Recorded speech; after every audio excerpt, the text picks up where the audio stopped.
As I asked you, does everybody in here is pretty comfortable with growing, or at least knows a little bit about growing? I'm asking you, just if you don't know, raise your hand. You don't know anything about really, not a lot about growing, okay. But most of you do. So you either watch the DVD or whatever. So you kind of have an idea. So I had to start with something of, okay, well, here's how we're going to do it. What are we doing first as far as when we get into this business? Why are you all here? You're here because you obviously want to grow grass, right? You want to be able to tell people I grow grass, and they can say, can I buy some? And grab cash for you. You sell it by the ounce, and that's cool. And obviously, I'm going to California because you don't go to jail when you sell grass. But I think this is huge. Promoting health and wellness, and that's kind of the concept. Something we want to do. And now that you're here and you're going to do this, I think that's what we all want to do. Is promote health and wellness. And really, you heard me say it back in 1997, I was even into this, is the vibrational thing. And not to get too esoteric right now, or it's too early, maybe tomorrow, but to say that why have people switched to raw living foods, to sprouts? Why are people switching? Why aren't our foods any good anymore? How come we're getting sicker and sicker? And the bottom line is there's none of this. There's none of the greens. So if there's no green in our food, there's no sun and earth. And what are we on for? We're on this planet for sun and earth. That's what we're found. We're part of this planet. And again, I'll say it, Avatar did a great job. They showed the connection of what it was all about. Whether you wanted to believe in the movie, but the connection, the politics of the movie, I think some of that goes on too, obviously, but the connection. So what happened was now with our foods is we've eliminated the greens. So most people, again, lived on red meat and dairy. You lived on a cow. Well, the cow ate grass in the past, and that was fine because the cow actually chewed the grass, processed it, pulled the nutrient value from the grass, the protein, the digestible protein, and then we ate the cow. So the earth was in our food chain. The connection was in our food chain. And now that's not happening. And again, some of the stuff I'm going to repeat, but it's kind of important, even if you heard it before. But this stuff isn't happening now. So now the cows are being trough-fed grains or corn, which is worse. And now they're being shot up with the antibiotics, steroids, hormones, whatever you call it, but they're getting sicker. So the meat, red meat, dairy isn't what it used to be. That's the problem. The problem isn't eating red meat and dairy. The problem is the red meat and dairy isn't eating what we need. Because everybody thinks, well, protein comes from meat. Interesting. Because I hope you all in this room know that's probably next to an impossibility. Because where is the meat getting its protein? I mean, if protein comes from meat, then how are 85% of all mammals on this planet Earth living on grasses and leafy greens? In other words, I don't see a cow out there chewing on elk or deer. They're not gnawing on them trying to get beef jerky. But they're living on grass because the grass is, see what happened with us as mammals, with human beings, because we all think we're different than them, right? We think, well, humans are different than the mammals that are out there. The difference between us and them, they chew their food and they process the protein value in that green. They chew it. Most human beings swallow food, we engulf food, we inhale food, so we're not chewing it. And even vegetarians and vegans these days are not chewing food.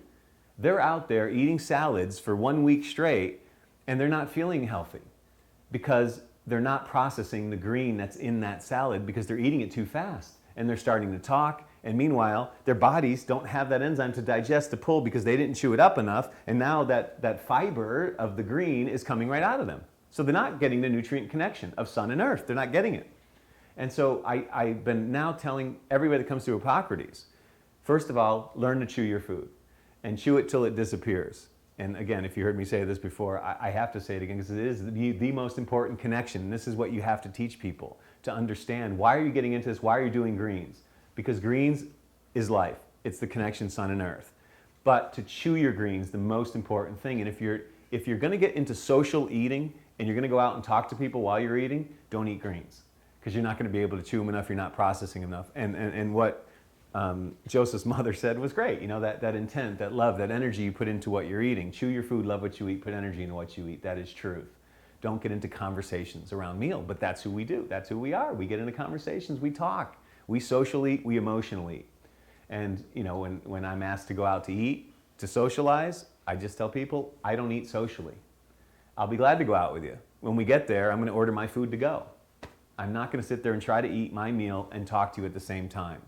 I don't do that anymore. I try to put my intent into that food as well, no matter what the food is I'm eating. I'm not even going to get into that because it's so minimal compared to the other things. So now I'm understanding that the cow that we ate back then, the cow was our juicer, right? Because now we're using a juicer to pull the nutrient from the greens because we don't chew it. That's what the cow was doing. The cow was actually our juicing machine. And we ate the cow to get the greens. Because we're mammals, we need protein. It comes from green. It has to come from green. Everything. You remember the movie WALL-E? What was the movie WALL-E all about? One green showing back up on this planet Earth. And then we can all come back and hopefully try it again and get it right. So green not only produces the cellular connection that we need, the nutritional connection our bodies need, but it also produces oxygen, right? So that's the number one thing. So now you're encouraging people to grow it at home. Why wouldn't you? Why wouldn't you sell little kits? This is huge for your business, is to sell everything, the seeds, the trays. We're going to get into it. I'm going to show you a slide on it. But to sell everything, encourage people to grow wheatgrass, to grow sprouts. Why not? They're still going to come to you to buy the supplies, right? Now you become their distributor. And the bottom line, out of 30 people in a room that I teach how to grow wheatgrass to, 30 people in the room, I would say 5 people are actually going to go home and try to grow it, 5 of them. However, 20 of them are now interested in wheatgrass, they're educated about it, and they want to somehow get into it. So even though they know they're not going to grow it, but now they're going to buy it from me. They're going to buy the pounds of grass from me. So I've now educated them. I tried to tell them how to do it at home to make it simple, but they realize they don't want to do it, but they're buying the product from me. So there you go, there's your business. And the people that are going to try to grow it, those 5 people, 1 of them will have success, 4 of them won't. So now they bought all the kit from you, they bought the seeds, they bought everything, but then they said, you know what, I'll just buy it from you, the grass, because it's too, I don't have the time, whatever. You know, I mean, for those of you who tried to grow it, you know. 20 years that I've been in this, I would pay to buy the grass rather than grow it myself. I'm telling you that after 20 years, and I can grow it with my eyes closed. I still wouldn't take the time to do it. I mean, I like the concept of it, don't get me wrong. I would love to have grass so I have oxygen in my home because, again, that's why you're promoting this. Now people get oxygen. So why is oxygen important?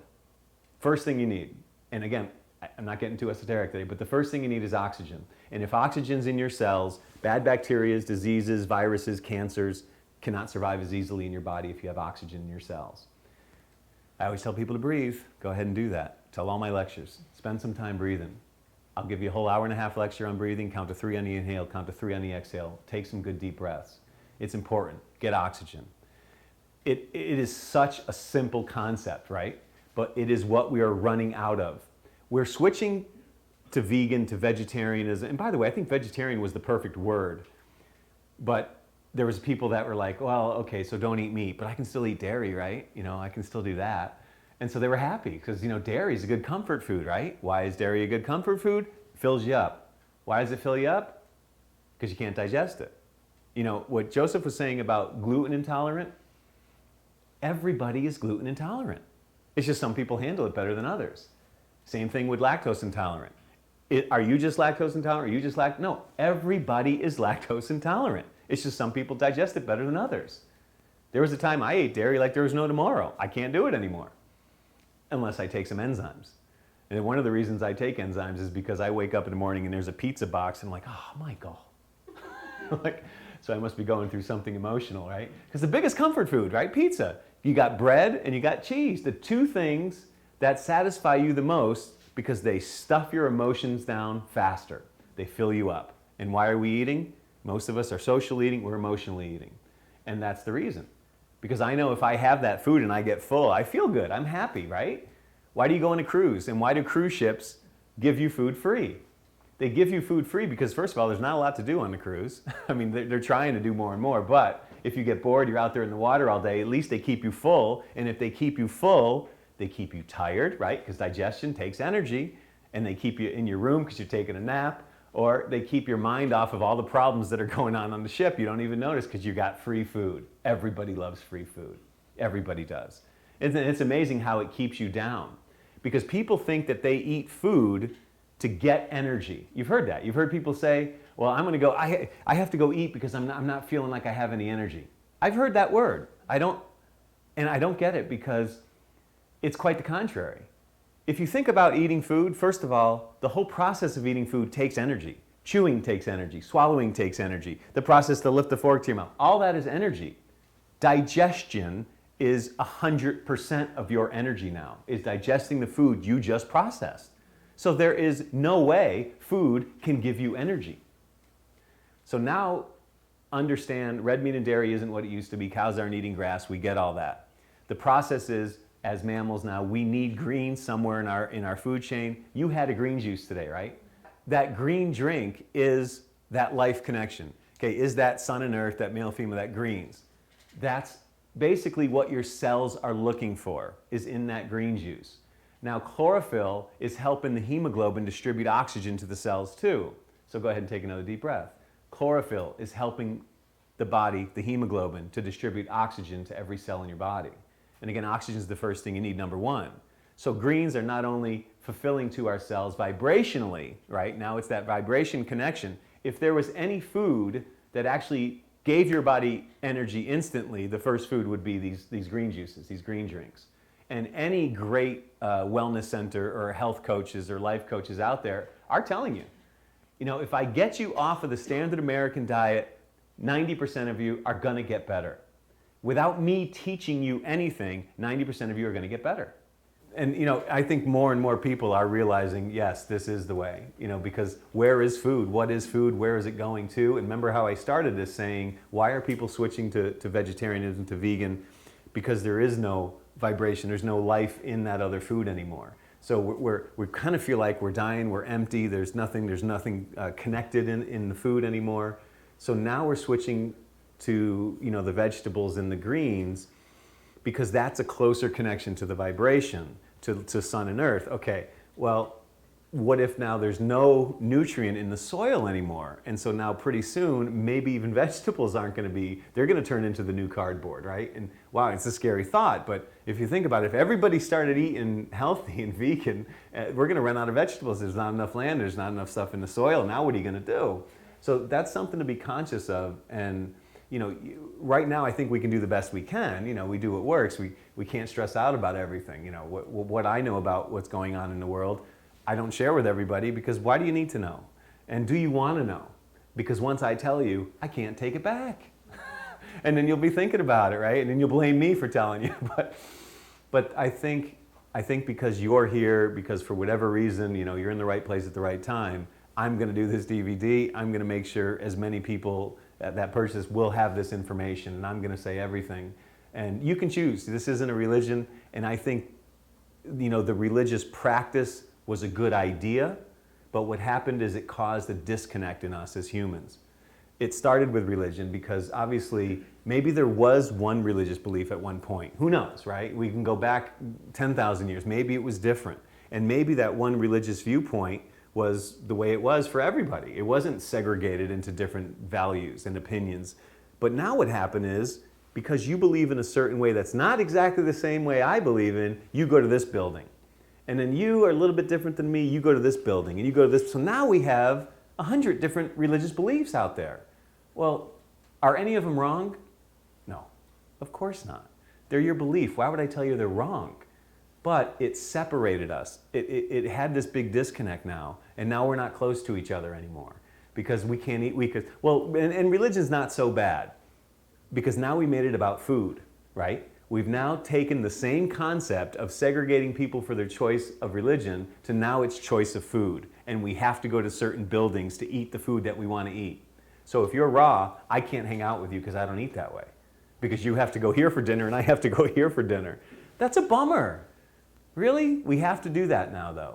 So we have to have different structures, different buildings for food. So it's like we created food as a religious concept, but it's not supposed to be. It really wasn't meant to be that way. There wasn't supposed to be a separation with food. It was maybe now we can all get along and we can still, all of us in this room, let's say we all went out to dinner tonight and I didn't have anything prepared for you. We all had to go out and we went to a buffet that offered everything, that had, you know, meats and raw and cooked and vegan. And I guarantee you, everyone in this room, our plates would look different. But would we still not sit at the same table together? And that's kind of what a message that I think is important to hear, is stop the segregating of people for their choice of food. And don't make it a religious concept or religious belief because they're not eating the same way you are. So what? So what? Carl, if you and your wife decide to eat something different, can't you still live together? I mean, we're not making it about, I can't hang out with a person because they don't eat the same way I do. But it's almost like that's what we're doing. So now we're segregating people for their choice of food. And food's not a god, it's not a cult, it's not a religion, so don't make it that. Make it just your belief. You only need to be, true to yourself. And if you want to eat a certain food, eat it. I don't have to eat what you eat, not at all. I don't have to think the way you do either. And amen, right? That we all don't think the same, we all don't eat the same. So my concept is, can't we all get along? Can't we all go to a restaurant that offers everything? And you heard Joseph say happycow.net, because happycow.net gives you places all across the world that have a healthier choice of eating, but still have other foods in their restaurants as well. I think that's important. So this way I can go out to dinner with you and you can have raw and I can have whatever I want. But we can still have the connection. And that's what I think we need now, this heart connection. We need to understand that a little more clear because the big disconnect is us. We created it. And then we even created the disconnect even further by blaming companies for what they're doing to this world. It's already done. They've already done what they've done. We're not going to change it. It's over. Need to move past it now. And for our own lives, just do the best you can. But we need to stop blaming and put the blame and put the responsibility on other people, and we need to take responsibility and just do what works for us. And stop trying to change the world, change ourselves. Conquer yourself rather than the world. And that's an important, statement, but it's true. We need to do what works for us. And I'm not, the religious kind of person here. I'm getting the truth and understanding it clearer because there's a lot of wonderful people out in the world now that are speaking so that everybody understands, right? Because I don't know the education level of everybody, so now we all get it. So, with that said, let's get to the next slide. Okay. Now, I'm gonna kind of run through these slides because this is kind of the growing of grass, and I know a lot of you already know how to do this, but it's going to be in the PowerPoint, just so you know. So when you have the workbook, this kind of is a part of that. And so when you're teaching, you can talk to people about, here's the large trays. Where'd you get the large trays? Got them from a McConkey company, right? Remember I said, this is a business class. You guys paid for this. You're getting all my information. So I'm going to tell you all my sources. I'm not keeping anything in anymore. The thing is important when you teach this to others is you don't give them the sources where you're buying from. You ask them to buy from you. And that's how you create kind of a relationship with your growers, with the people that are buying from you, whatever, is they're still getting the supplies from you. Okay, so where am I getting the large trays? Well, McConkey's out in California, and they have the 17 by 17, these perfect trays that are more of a solid bottom with some holes, and the holes allow for drainage, so you can't overwater. That's the important thing about these. Now, I won't get into the whole story of how the 10 by 20 trays came into action, but the 10 by 20 trays, the bottom line is, the only reason growers started using them, this was back in 1998, 99, when I left the Optimum Health Institute, McConkey was making these trays. And for 8 years, they told me the mold of this tray has a crack in it. Every year that I ordered trays, and I ordered, 5,000 a year, they would say, we don't know how long it's going to last because the mold is cracked. 8 years, they told me the same statement every time I ordered. Well, I get out of the business, I work for Jewel, and so I'm not into growing wheatgrass for a little bit, and the mold breaks.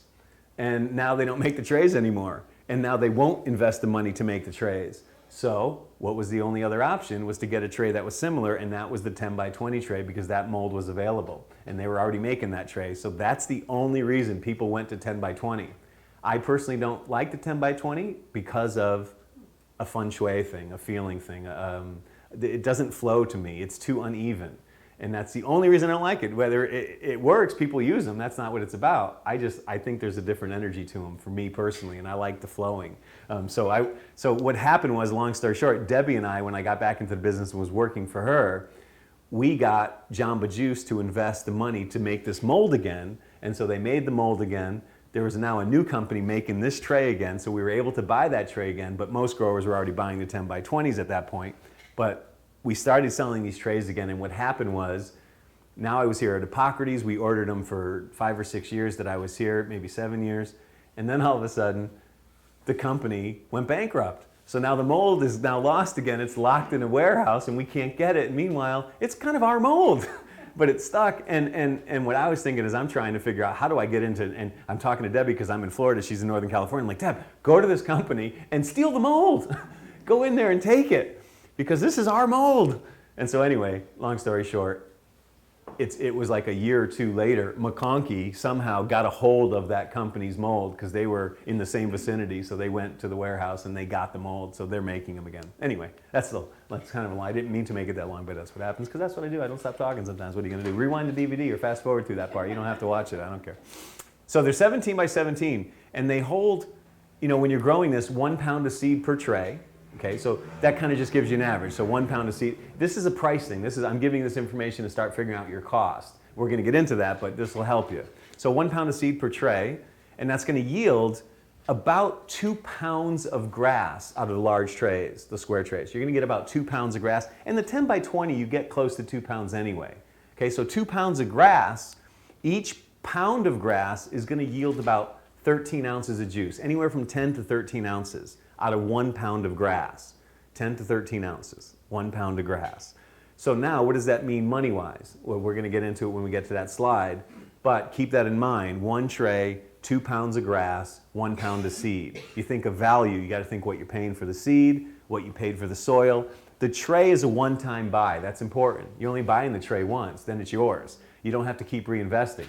However, if you get into home delivery of that tray, you have to get a tray deposit. So did everybody get that? Get at least a $5 tray deposit. Make it something so that the person is going to give you the tray back. And this way, all they do now is next time you deliver, they leave the empty tray out for you, you bring in the new tray. You have to get these trays back because that's a big investment. The trays are going to cost you $1 a piece almost, depending where you're, McConkey, you can buy large quantities, it's a little cheaper, but it's still going to be pretty expensive for the tray. So get your trays back. That's important. So there you go for the large trays. Now the small trays, these are 10 by 10, as Debbie was saying, going into the Whole Foods markets. The 10 by 10 are just a little more convenient for people. They're a little smaller. You live in townhomes, you don't have big places to put them. So a 10 by 10 tray is half of this, basically. It's a little less, but it's a half of that tray. So 10 by 10s are going to give you 1 pound of grass, okay, 1 pound, and it's going to be a half a pound of seed. Okay, half a pound of seed, and you're going to get about 8 to 10 ounces of juice out of the 10 by 10 tray. Now, when someone says, when they talk to you about amounts of juice, this is important. They're going to say, well, I'm not getting as much juice as you told me I would, and I'm growing, the 10 by 10 tray. I'm only getting 4 ounces of juice out of my 10 by 10 tray. There's a couple things you need to ask. The first question is, what juicer are you using? Because some people say, I'm using the Champion. Oh, well, there's your problem, right? Champion's not a wheatgrass juicer. The Vitamix is not a wheatgrass juicer. And I know you heard demos on the Vitamix today, and honestly, and I don't want to change your perception of the machine, but the Vitamix is closer to a microwave than it is to a juicer. It is more of a microwave. And you heard all the chefs today that were talking to you, what did they say? If they leave it on too long, it'll heat it up, it'll destroy it, right? There you go. It is closer to a microwave. It is not a juicer. But you know why people use a blender? Anybody? It's easy.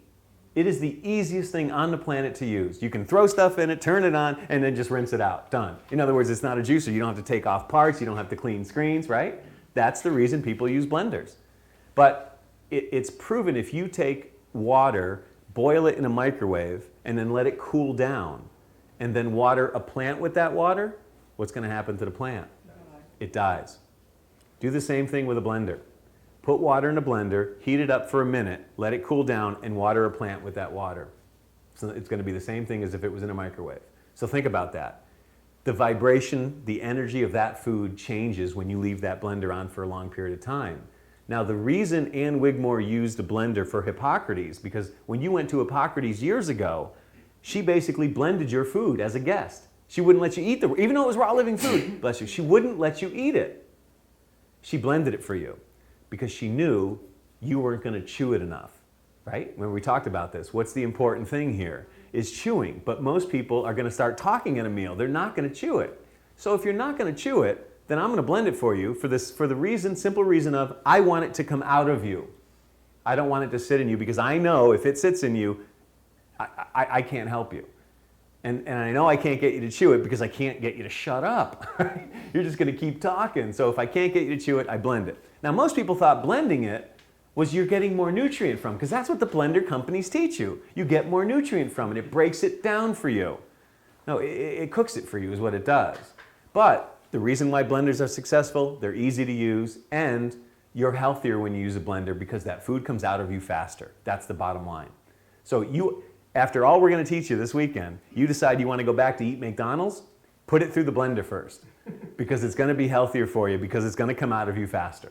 Okay, so trays you can get, East Jordan Plastics sells these small trays and McConkey sells the big one. And they're two different companies. Unfortunately, I couldn't find one company to do everything because the mold is so unique.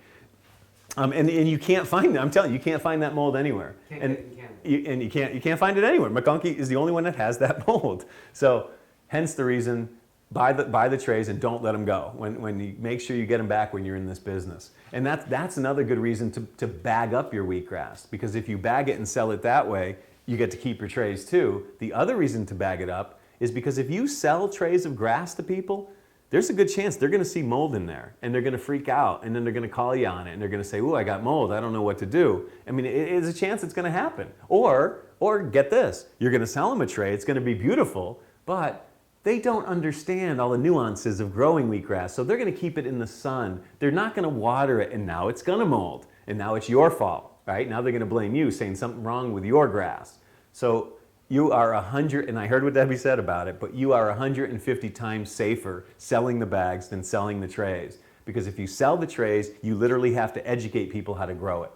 Yeah, there's sometimes the bags of grass are going to go bad, but you know what? That tray's going to go bad even faster if they don't know how to grow it.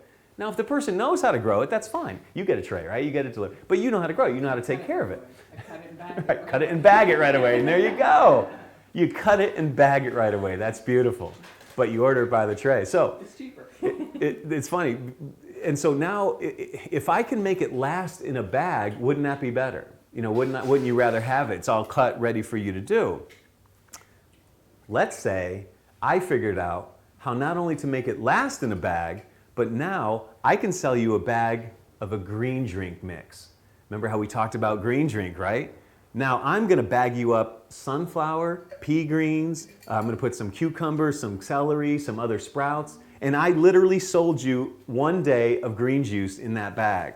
So you don't even have to think, you don't have to prepare anything, you just get this bag of green drink, right? And it's all ready for you, you put it in the refrigerator and you just throw it through your machine and that gives you one day's worth of green juice. Man, would that be good for people? Now they don't even have to worry about making green drink. Because you think about the time it takes to go out and shop and buy all these different greens, let alone trying to grow all these different greens, and then preparing them and cleaning them. But now I have a bag that's, all you do is put it through your juicer. Wouldn't that be great? So there you go, there's another idea for you. Take that one with you.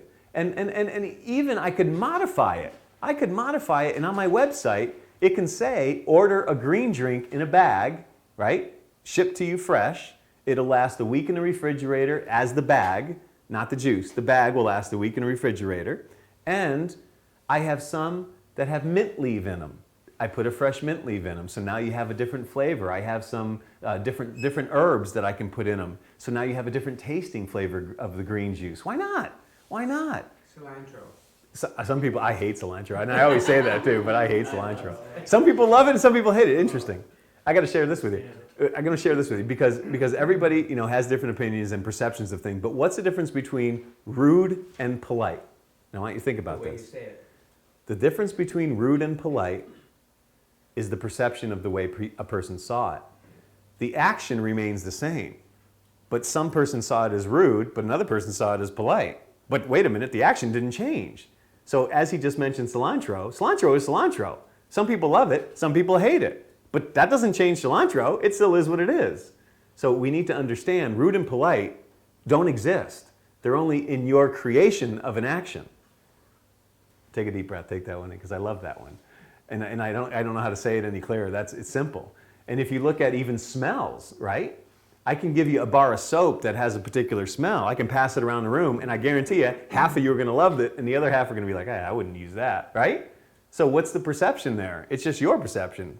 It has nothing to do with the soap. The soap is the soap. Don't blame the soap.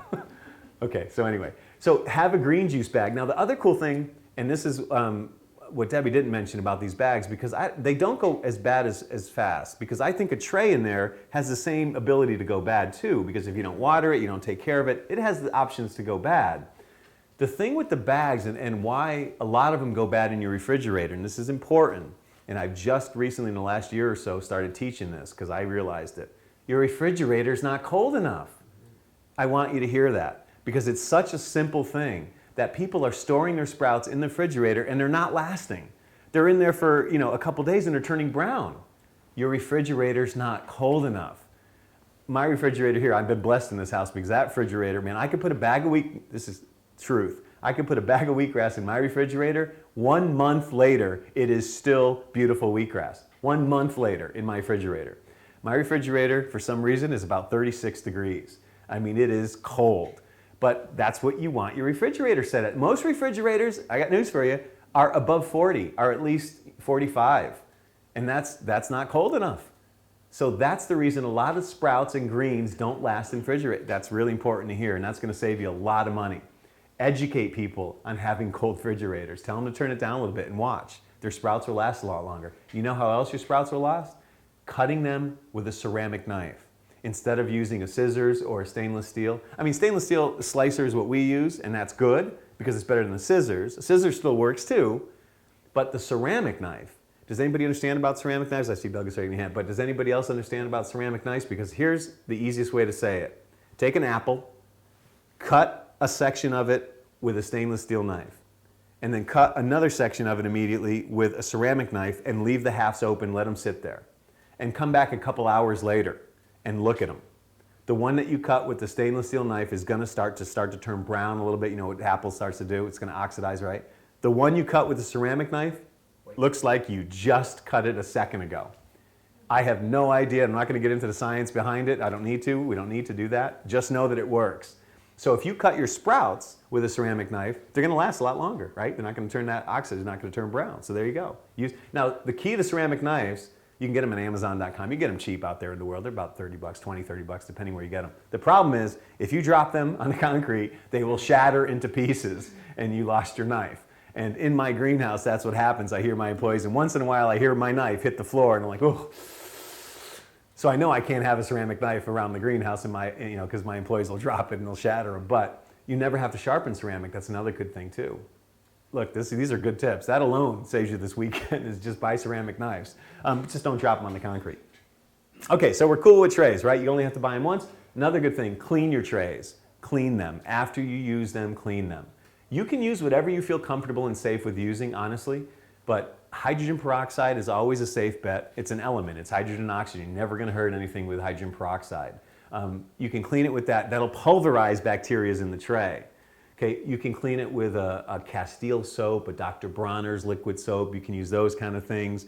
A grapefruit seed extract. If you're worried about bacteria maybe in the tray, so hydrogen peroxide, grapefruit seed extract. Another good thing to use in the tray is you can use it in the water that you're soaking trays in. It's an enzyme, and it's called Pool Perfect. Pool Perfect. It's at pool supply stores. And if you put a cap full of Pool Perfect in your soaking water that you're soaking the trays in, it's an enzyme that eats that algae. It eats those bacteria. And they use it for swimming pools, obviously. They sell it at pool supply stores. But a cap full of it in like 100 gallons of water is all you need. And you can soak those trays in that water for literally 30 minutes to an hour, and it'll clean your trays. So Pool Perfect. And again, this is just another option. The health department might demand you to use bleach, and that, once in a while I have to use bleach, and I have to be comfortable with that. It is what it is. I do the best I can in this world, in this life, and I try to keep organic and keep healthy, but I know bleach works, and I know it works outstanding. So I make sure my employees once a week, they have it in their mop bucket, they put a little bit in and they clean the floors. My floors are immaculate, and I have no drains in the floors in the greenhouse at Hippocrates. And my floors are immaculately clean because my employees know how to mop and they keep it clean, but they bleach them every once a week. They'll come in through and just kind of clean them out. That's important. The health department will demand that there's no molds or bacteria or algae growing in your greenhouse, so you got to keep these things in mind. As long as you feel safe with it, comfortable with it. I don't know, Debbie probably mentioned the bleach in the seeds. That actually kills the seeds. but that's what the health department's going to tell you to do, is put bleach while you're soaking the seeds. That's up to you. I'm not going to get into the legal issues of that if you do or don't. But I'm telling you, if you use bleach in the seed, there's a good chance that seed's not going to sprout. But that's your health department laws, right? So you just have to kind of be conscious of it and understand it, and maybe if you can find a way to do it so that it's minimal and you're not hurting anything, or maybe use hydrogen peroxide. You'd find these other ways to do it. Yes, there are healthier ways to do it, but the health department won't let you do the healthier ways. They'll demand you to do it with the bleach. So anyway, keep your floors clean. That's important. Keep them clean. Keep your trays clean. Your trays will last your lifetime. The thing with these trays, don't keep them in the sun. If they're in the sun too long, they'll start to get brittle. They'll start to dry out. You can dry them in the sun for an hour or so, but then don't let them sit out in the sun all day long. But the trays will last your lifetime. And again, the large ones are about, I want to say, almost $1 a piece, depending how many you're buying. And the small ones, you're going to look at, you buy them, I think, 200 in a case. And they're really inexpensive. They might be 20 cents, 30 cents a tray. So the smaller ones are a lot less expensive. And again, the smaller ones were just for convenience. Some people didn't want the large ones. The temperature inside your structure, so whatever structure you're building, the temperature is important, right? So literally ideal is between 60 and 80. Okay, below 50 is too cold. And keep that in mind. Below 50 is too cold. It's not really going to kill your wheatgrass. It might start to kill some of the sprouts, but your wheatgrass will stop growing, right? So if it gets below 50, your stuff's going to stop growing. You have to try to keep it above 50. And then 80 degrees or hotter, then you want to increase your airflow. So this is an actual vent that's on the greenhouse here at Hippocrates. That's our vent right on top of the greenhouse. We'll go on a tour tomorrow. We'll go, if everybody's cool with that. We'll go for maybe just 30 minutes. And we'll have plenty of time. We got a lot of hours. I don't want to bore you either. Get some action. We'll go on a little field trip, and then we'll go to the casino, and then we'll stop by and play some slots, and then just kidding. Take a deep breath. Relax. So these are good things to use. Now, the ceiling fan by the window, when people are growing it in home, oscillating fan. In your structure, whatever you're building, you can do the exhaust fan on top. Any way you can change the air in that building within about 2 minutes. That's really what you want to keep in mind. So if it's a solid building, if I put any kind of good size exhaust fan pointing out, and then I just open the window from the other side, it'll pull the air and I can change the air in that room. You always want to be able to do that just in case. So be able to change the air in that building, whatever building you use. So temperature is really important. Between 60 and 80. I keep my greenhouse here about 70, 75 degrees all year long. Now, in the greenhouse here, and we can see it tomorrow, but in the greenhouse here, I have 3 air conditions running full blast all the time. 3 air conditions in that greenhouse. If that greenhouse was a structure, was a building, I would only need 1 AC, and it wouldn't even run all the time. So that's why it's better to build or go into a structure that's climate control already. Don't build a greenhouse. You can control the climate a lot better, right? You get the air, and that's really what you need. The light is another thing you need. So light would mean if you can have some windows, you don't need a lot of light. I mean, there's plenty of light. If I close the blinds in this room, there's plenty of light in this room to grow wheatgrass. I don't need any more light than this. If you could see inside the room you're growing it in, there's plenty of light. So for light, if you did ever have to add any kind of light because whatever reason you don't have enough light, or it's overcast, it's raining, the apocalypse hit, whatever. If you don't have any light out there, then get these full spectrum, wide spectrum light bulbs, the OT lights.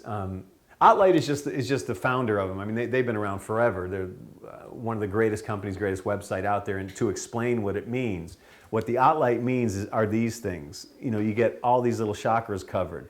And it's a complete light, right? If that makes sense. You could literally change the light bulbs in your home now and feel better. And for those of you who live in cold climates, some of you came in from far north, change the light bulbs in your home to full spectrum light. You'll feel better. When you turn them on in the morning, it is literally going to be summer. It's daytime. And it is that much of a difference in your feeling. Remember we talked about intent in your food and if you love what you do. Well, yes, if I turn the light on and I feel better, I'm happier, then I'm going to create that in my environment, in my world. I'm going to start out my day better. So they make them as light bulbs. They make them as full spectrum.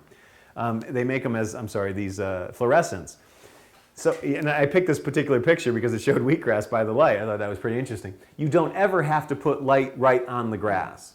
I know there's a lot of systems that they taught back in the days where put light right on top of the grass. Don't do that. First of all, it's heating up the grass. You're going to get up with more mold on it, and it's too much. You don't need that much. All you have to do is change the lights in the room that you're growing it to full spectrum lights and leave them on throughout the day. Turn them off at night. That's it. So 12-hour cycles, even 14, 16 hours is okay, but just leave them on throughout the day and turn them off at night. There you go. So if you ever had to add light, this is the ones you want to use, full and wide spectrum, just never the direct sunlight. So if I had it by a window, I would close the blinds, make sure the direct sunlight's not coming in and hitting my product. The only exception to direct sunlight I'll make is if you live where it's cold, it's snowing, and the direct sunlight comes in for an hour, that's okay. The winter sunlight is the only sunlight I'll give you. But other than that, don't ever let the direct sunlight come in contact with it. In Debbie's place, when we were in Northern California, we did 400 trays a day, 6 days a week in 115-degree climate in Northern California, and we never had any mold because we kept airflow. We kept that air circulation, so we never had any mold. But if you're in that dry, really dry climate, water it more. Water it twice a day instead of once a day. That's important. A lot of this stuff is on my DVD, but it kind of works in the business side too, so I'm repeating some things. So don't get too bored. Don't fall asleep. You want to take a nap, though? Go ahead, Doug. I see you passing out. It's okay. Okay, water. You can water like this if you have children. I think that's important. You got to have some fun, right? I mean, you're going to show pictures. Wait till you see the next slide. I'm going to have really fun. Oh, anyway. But this is the hose. This is the kind of watering you want to do. See, it comes out like your shower head. That's really what you want to look for. Life source water, there it is. There's the system that I had in the Optimum. We watched that DVD a little bit. That's the life source water. It's a carbon filter. So the best I can do is a carbon filter. There you go. If you can add any kind of a mineral for whatever reason, maybe you feel like your water's depleted, it's not that alive, and you can add, you have a little tank that will slowly, put something in the water, maybe the ocean solution, just to remineralize it to make it alive. It's not really going to change the grass too much, and believe me, I've tried everything. It's not going to change the grass too much. However, it'll feel better. Maybe there is a little more life in your greenhouse now. So do the best you can. And the carbon filter is just a safe bet. There's nothing wrong with a carbon filter. And they sell them all over the place now, and they sell travel carbon filters. You ever hear that? Travel carbon filters. Because if the world goes where it's going and you need to get away, have a carbon filter with you. And then you can always purify some water real quick. I mean, yeah, if the water's really bad, you're going to ruin your carbon filter, but at least you can always have somewhat of clean water no matter where you have to go to. So have a carbon, these are survival tips, 2012. It's going to be my next newsletter. But it's important. But have a carbon filter with you, the hand juicer with you, right? And pretty much that's all you need. And some seeds. That's in my survival tip. Okay, so the soil connection. What does soil mean? It means heart, basically. Soil means heart. Soil is unconditional love. When people tell me they grow without soil, I say you grow without love. And as much as I respect and love the information Debbie has, in her company, she has to grow it hydroponically because of rules and conditions with jamba juices and all this. And I can't. I have to grow it in soil. I believe in that connection. I don't care what science teaches you because I think there's a bigger picture, and I think it has to do with our hearts and not our heads. So that's why I say take everything with a grain of salt, do the best you can, and do what is going to work for you. We try to tell you the best of the best so you can choose what works, right? And if you can do everything, great. But for right now, I'm going to use soil for this connection. So I have both. Okay, I have the sun and earth, and I'm connecting it all with soil. And so your soils include any kind of little potting soils, whatever you find out there. I kind of like that picture, put our hands in it, get dirty. I'm not sure that the health department would want to see you getting that dirty when you're growing your grass, but keep your soil separate from your greenhouse. Keep your soil outside, do the dirt, play with the dirt, but do it outside your structure. Don't be planting and having the soil all in where you're growing food. So that's just kind of a health department tip. Just keep it separate. And every greenhouse that I work at, we always have soil not in the greenhouse, we have it in a separate area. So we do the setup, we do the planting, and then we bring them into the greenhouse. So Optimum does that, Hippocrates does that. We bring them into the greenhouse after we set them up. So that's just kind of a good tip. But any kind of soil, potting soil, topsoil. The secret life of plants is just kind of a good foundation to get you to understand that connection. And our plants are live, plants feel intent. Intent of what you want to do, they will know. The secret life of plants basically explains when you play classical music and you have a plant in front of the speaker, the plant will grow towards the speaker. When you play hard rock music, the plant will grow away from the speaker. So that's pretty interesting stuff. But now if you put a plant in a room by itself and you hook it up to one of those little lie detector tests, test its vibrational pattern, you put it in a room by itself, take somebody off the street, give them a lighter and say, go in this room and burn that plant. And as soon as the person opened the door, the plant went crazy, haywire. It felt the intent of this person. The person hadn't done anything yet, but it felt what the person was going to do. That's really interesting. And then they did the opposite just to make sure. They took somebody and they gave them a spray bottle and they said, go in there and spray the plant, mist it, talk to it. And as soon as that person entered the room, plant stayed perfectly calm. So now it's like the plants are not only awake and feeling, they're feeling before you're doing. That's pretty serious stuff. So keep that in mind. Classical music's a good thing. Read The Secret Life of Plants if you ever have time. It goes to a human level. You got to think about this, because if plants are doing that, humans are doing the same thing.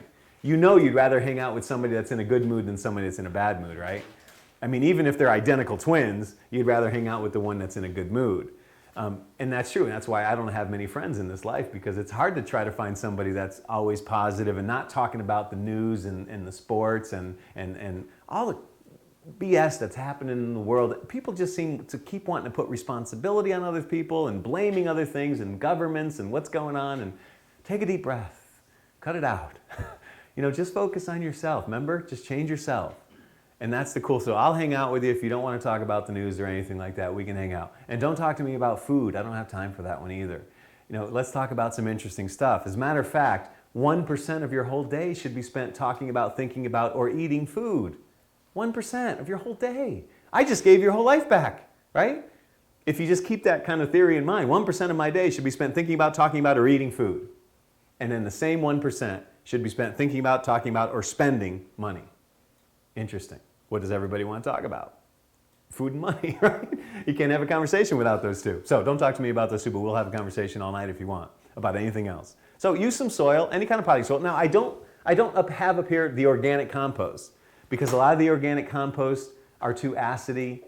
They have manures in them, which causes a lot more problems. And the wheat likes an alkaline-based soil. It doesn't want the acid-based soil. So that's the reason I chose potting mix rather than a compost. Now, I buy compost for Hippocrates. I found a good one, and the company does it for me. I have no love for doing compost. I get it, and if I can find somebody that's doing it for me, I'll pay the money to buy it from them. But for me, to have an employee out there pretty much 3 or 4 days a week messing with the soil all day because, I want to have good compost, that's a lot of work, that's a lot of effort. So it's almost, you have to figure this out for yourself, it almost works better to buy your soil rather than doing your own composting. However, I will tell you, the compost could bring in a lot of money for your business. Because let's say I can't use that for my grass because for whatever reason it just doesn't work the same, I have problems, but that compost is amazing for everything else out there. So I can use that compost for the gardens, I can sell it, I can use it around plants, around trees. Everybody loves compost. Sometimes the wheatgrass is just a little pickety about how it's going to grow. So I can sell my compost. Why not? Why not? If you can't use it yourself, still do it and sell it. Or sell just the mats. Maybe get someone to pick up those wheatgrass mats from you. This way you can kind of recycle them. It goes back into the world. And someone that is a farmer or whatever, they use those mats. Those mats are loaded with nourishment to go back into the soil. That's what we need to start doing, is feeding the earth again and putting that nutrient back into the soil so it gets into the seed itself. Because if it's not in the seed, you're not going to add it to the seed 0 to 12 days. That seed is what it is. It knows how to grow. You're not going to add anything to it. Don't do it. You're wasting the product.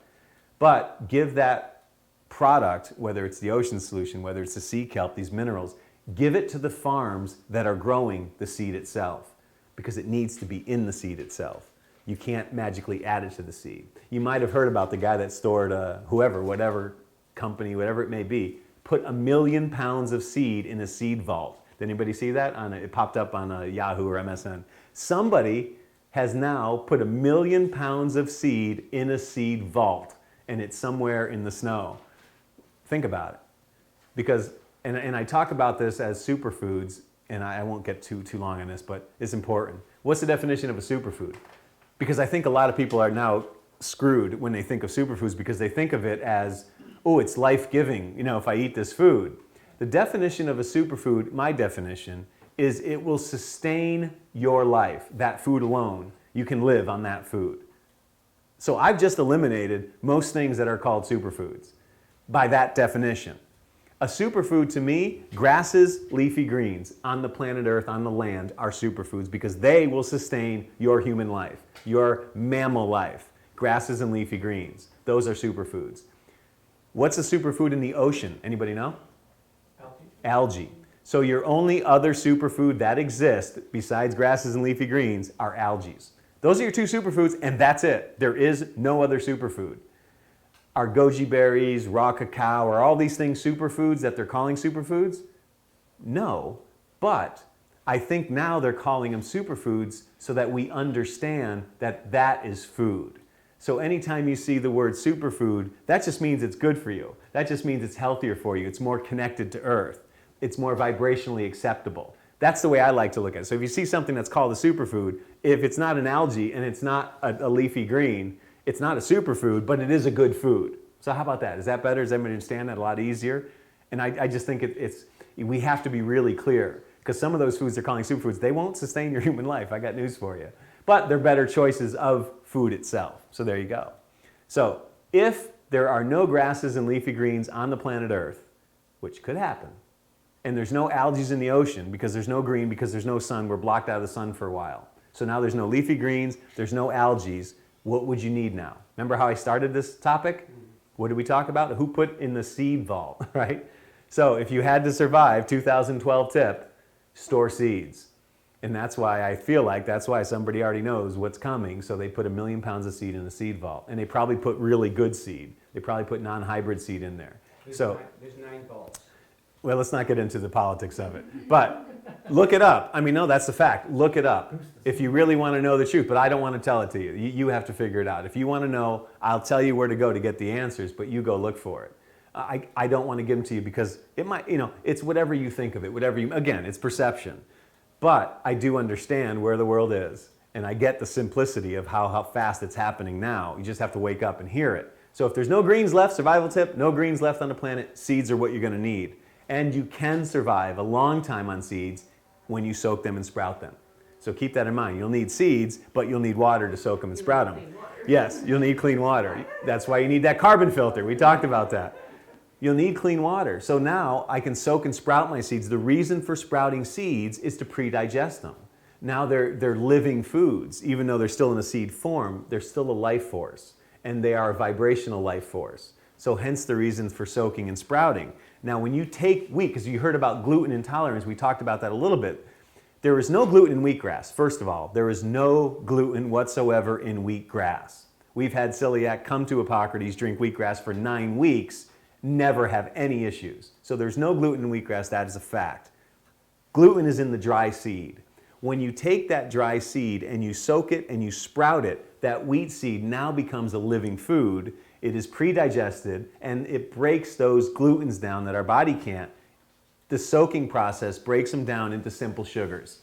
So you actually should be able to digest and eat sprouted wheat. Now, I can't tell you could or should or shouldn't. I can say there's no gluten in wheatgrass, but sprouted wheat, you should be able to digest it a lot easier. And again, chew it. And I can tell you a fact that if I put dry wheat seed outside of my greenhouse and I put sprouted wheat seed outside of my greenhouse, I have 2 piles. Everybody that walks by the greenhouse, everybody, the squirrels, the birds, the ducks, the raccoons, everybody that walks by the greenhouse will stop to eat the sprouted wheat. Nobody touches the dry wheat seed. Interesting, right? I don't need science. I have life. And I saw that happen. So that told me that that sprouted wheat was definitely healthier for me because if they're doing it, look, and if you don't have the answers and you don't know what to do and the world goes to where it's going, all you have to do is watch what your animals are eating and eat what they're eating. And I hate to make that so simple, but it's true. If you're not sure and you're panicking, you don't know what to do, just look at what everybody else is doing. Everybody else. Look what your mammals are doing. Whatever they're eating, you could eat, and you could survive on it. If they eat it, you can eat it. And let me tell you this. If your animal, your house animal, wants to leave your house all of a sudden for no reason, open the door and follow them. If you ever see earthworms coming out of the soil, run. Animals know what's coming, and they know it much faster. We lost that sense. We don't have that instinct anymore, but your animals do. So pay attention to your animals. Let's face it, how many people love their animals more than they love other people? I mean, just be honest here, right? Because they have that unconditional thing. So follow them, listen to them. So I don't want to get too off the subject, but the bottom line here is potting soil, or if you can purchase an organic compost. Now, to find a good composted soil, okay, go to your yellow pages in your area. Look in your yellow pages under topsoil. Okay, look in your yellow pages under topsoil, and you should be able to find some companies that deal with a compost or an organic compost. In your yellow pages under topsoil. And again, the easiest thing to do is buy it as much as you can. Buy it by the truckload, have them dump it somewhere by your structure.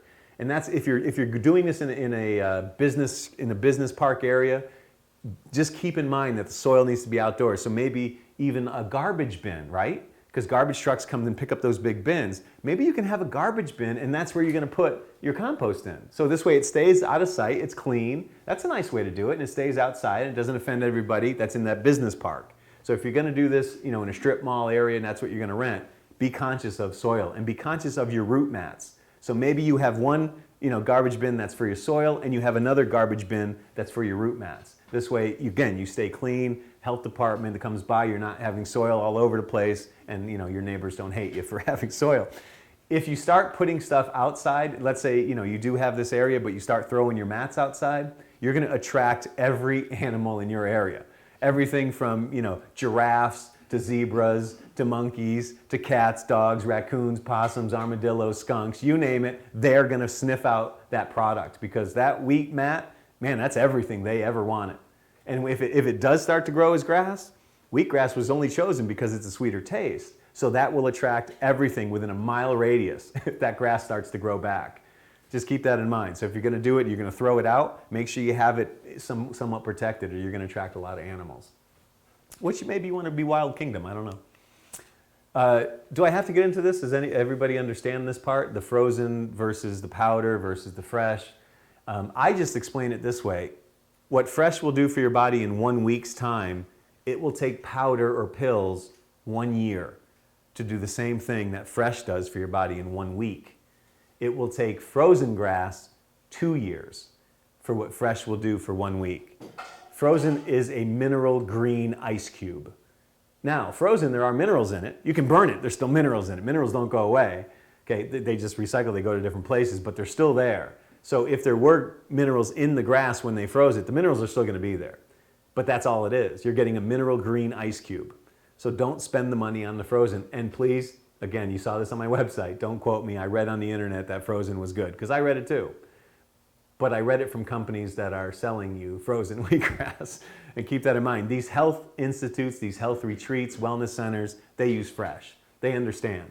If you can't get this, you can't get a fresh shot of wheatgrass, your second choice, and I put this in my last newsletter, is a green drink, is a fresh green juice. So basically a 1 ounce shot of wheatgrass would be equivalent to almost 8 ounces of a green juice. So if you can't get that fresh ounce of wheatgrass every morning, I guarantee you can get green juice. I know everybody can get green juice anywhere in the world. You can find greens to juice, absolutely. So you can't get fresh, go to the green juice. The next choice, if I can't do this or I can't get fresh green drink, then I would go to the powder. Okay, there's a lot of different powders out there. I don't get into one's better than another. I only sell the one I do on my website store because of Debbie, and I know she would have done the research, and I don't have time for that. I don't care about that. I just do fresh, and I tell people fresh, and she knows as much as I know, if you can't get fresh, people are going to want something, so I started selling the powder that she did the research on. So that's what you see on my website. It's just an alternative. It's not a substitute. You understand that. Powder is not a substitute. And to prove it, you can do the Kirlian photography, take the picture of an aura. So take a picture of a live shot of wheatgrass, it has an aura. But then take some of the frozen, you won't see an aura. Take the powder, mix it in, you're not going to see an aura. There's no life, there's no vibrational pattern. Science will tell you it's the same. I could tell you that too. Scientifically, it's the same. Vibrationally, what science can't prove, vibrationally, it's different. There's a love, there's a love connection in that fresh rather than the powder or the frozen. So just kind of keep that in mind. And again, I exaggerate the point with 1 week and 1 year and 2 years, just to make it clear of the difference in it. It's not the same. And you got to understand, most pharmaceuticals, most supplements are placebos. You know that. And they do blind study tests for that reason, because most of them really, if you believe you're taking something that works, that's how your mind, remember we talked about this in the beginning, your mind is very powerful. If you believe it, you can create it. And we know that. Pharmaceutical companies are buying supplement companies. You know why? Well, because pharmaceuticals obviously realize that people want the quick fix. You want the pill. They're $1 billion industry. So if they figure now people are getting healthy, they're buying supplements. Well, we need to get that part now. So they're buying the supplement companies because they want to still sell pills, because pills are the biggest sellers. You know 90% of all the pills you take, you're usually not digesting them. And you're not getting as much from them anyway. But if you did this, you do your fresh shot of wheatgrass, you've gotten tenfold what you're taking in that pill. You did a green juice, you've gotten tenfold of what you can try to take in that pill. So again, here's the balance. So now, yes, I have to spend some money and get my greens and do my green juice and buy a juicer and take some time, but I don't have to spend the thousands of dollars buying these supplements anymore. I mean, the only supplement, honestly, in my 20 years that I am still personally taking once in a while would be a probiotic and an enzyme. Because I still know, even though I eat once a day, you know, I go off the wagon, I'll eat whatever I want for that one meal, so I take some enzymes. It helps with my digestive, and that's good. I know it helps. So that's the only 2 pills that I would tell you. And if there was really one quick fix pill, it would be the pill the guy took in the Matrix movie to wake up. That would be the first pill to take. And that was the only pill worth taking. Everybody take a deep breath. Go ahead, wake up now. Take a deep breath. You know, good thing we only have till 5. Otherwise, you're like, God, I can't do another 2 hours of this. So you take what? The guy doesn't stop. Probiotics. Enzymes and probiotics. And again, I threw this part in, but mostly I won't get into this. Most of you know how to grow. I don't want to bore you with growing wheatgrass. I'm giving you the foundation anyway. Soak your seeds, sprout your seeds. This is all on my website, step by step. And I get into on the video too. Here's your small growing rack. You see that? And then you start down low and you put your trays that are just starting to sprout down low. And then as you grow, the rack gets bigger, allowing the grass to grow. So you kind of see how that works. And this is really convenient for, again, your townhomes, your condos. Because if you can put one 10 by 10 tray on the floor, well, you can put the rack there and hold them on top of each other. So it makes it really easy, convenient for people to do it. So now, what are you going to sell for your business? Well, I'm selling you seeds, I'm selling you trays, I'm going to sell you racks too. Why not? I'm going to sell you juicers, I'll sell you everything. I'll sell you the information, I'll sell you my DVDs, I'll sell you the books. Why not? I mean, this is the information you want to give out. You want to get people to do this. It would be great if everybody was doing this. They'd have fresh grass in their home. They can get some oxygen, right? There you go. The grass, the greens producing oxygen. Great. I'd love to have that in my home. It's free. We're paying for oxygen these days. We're going to oxygen bars paying I don't know how much money to stick tubes in our nose and breathe oxygen. Wow, wake up. Breathe, get it in your home, free, have some plants. Doctors are prescribing plants to people these days. Have greens in your home, get some oxygen. So now there's the 4th day, okay, and you can see you can lift it up, and that's when you don't have to cover it anymore, when it's already sprouted. If you ever think you have mold on your 2nd day of growing wheatgrass, you see mold on it, it's not mold. Look really close, you will see it is the hairs of the root. And I hope most of you read this on my website, you already know this, but when a wheat seed sprouts, it has one blade that starts to go up, that's the blade of grass, and it has 2 little roots that come out of it, every seed. One blade this way and 2 little roots that come out. Well, as those roots sit on the soil, you'll notice that they have little hairs on them, like our skin has hairs. Those hairs are absorbing the nutrient, absorbing moisture. So when you water, they go away. But people will say, and it's at this stage, and they'll go, oh, I see mold on my grass. It's impossible. You don't have mold. You have root hairs. So water it. And if you look at it, our intestinal tract, right, have the little villi, that's the same thing. It has the root hairs that absorb nutrient from our food. But what happens as you start to get older, food starts to sit in, it gets impacted, and now you clogged up your villi, so you're not absorbing nutrient the way you used to, even though you're eating healthier food. Hence the reason for colon cleansing. I worked with Dr. Tart-Jensen, spent 11 years with Bernard-Jensen. I understand colon cleansing now. If you're not going after every meal, there is a problem. You remember when you were a kid, when you used to go to the bathroom, and you got a kid that's 3 foot tall, and you look in the toilet, and there's a 1.5 foot thing sitting in there, and you're wondering, wow, how did you do that? Right? But you remember these things. And that's because our bodies were clean. They were working. They were getting rid of everything we're eating. Remember, chewing your food. That's the most important thing. You start to get older. You're not chewing enough. It's not coming out of you fast enough. All right, and again, we'll just finish this up. Growing grass, there's some pictures. There's your time to harvest when you see that jointing stage, that last picture. Your grass is ready to cut when it joints, if you get mold, air circulation. Now, if you do get that spiderwebby mold, and this is an important part, and I repeat this again, but this is important. If you get that spiderwebby mold that starts to grow up the grass, it's an external mold. It's growing around the grass. It doesn't look nice. It's not, the prettiest thing, but you can still use the grass. Wash it off. So a lot of the grass, you can just water the grass. It'll wash it down a little bit, and then you can harvest the grass. Or after you harvest, rinse it off before you juice it, because it's external. It's not in the blade. It's around the grass. Most of the time, the air circulation will prevent that. We have to talk about that, the whole different story, but we won't take up the group's time with that. But if you ever see that spiderwebby stuff, air circulation will prevent it.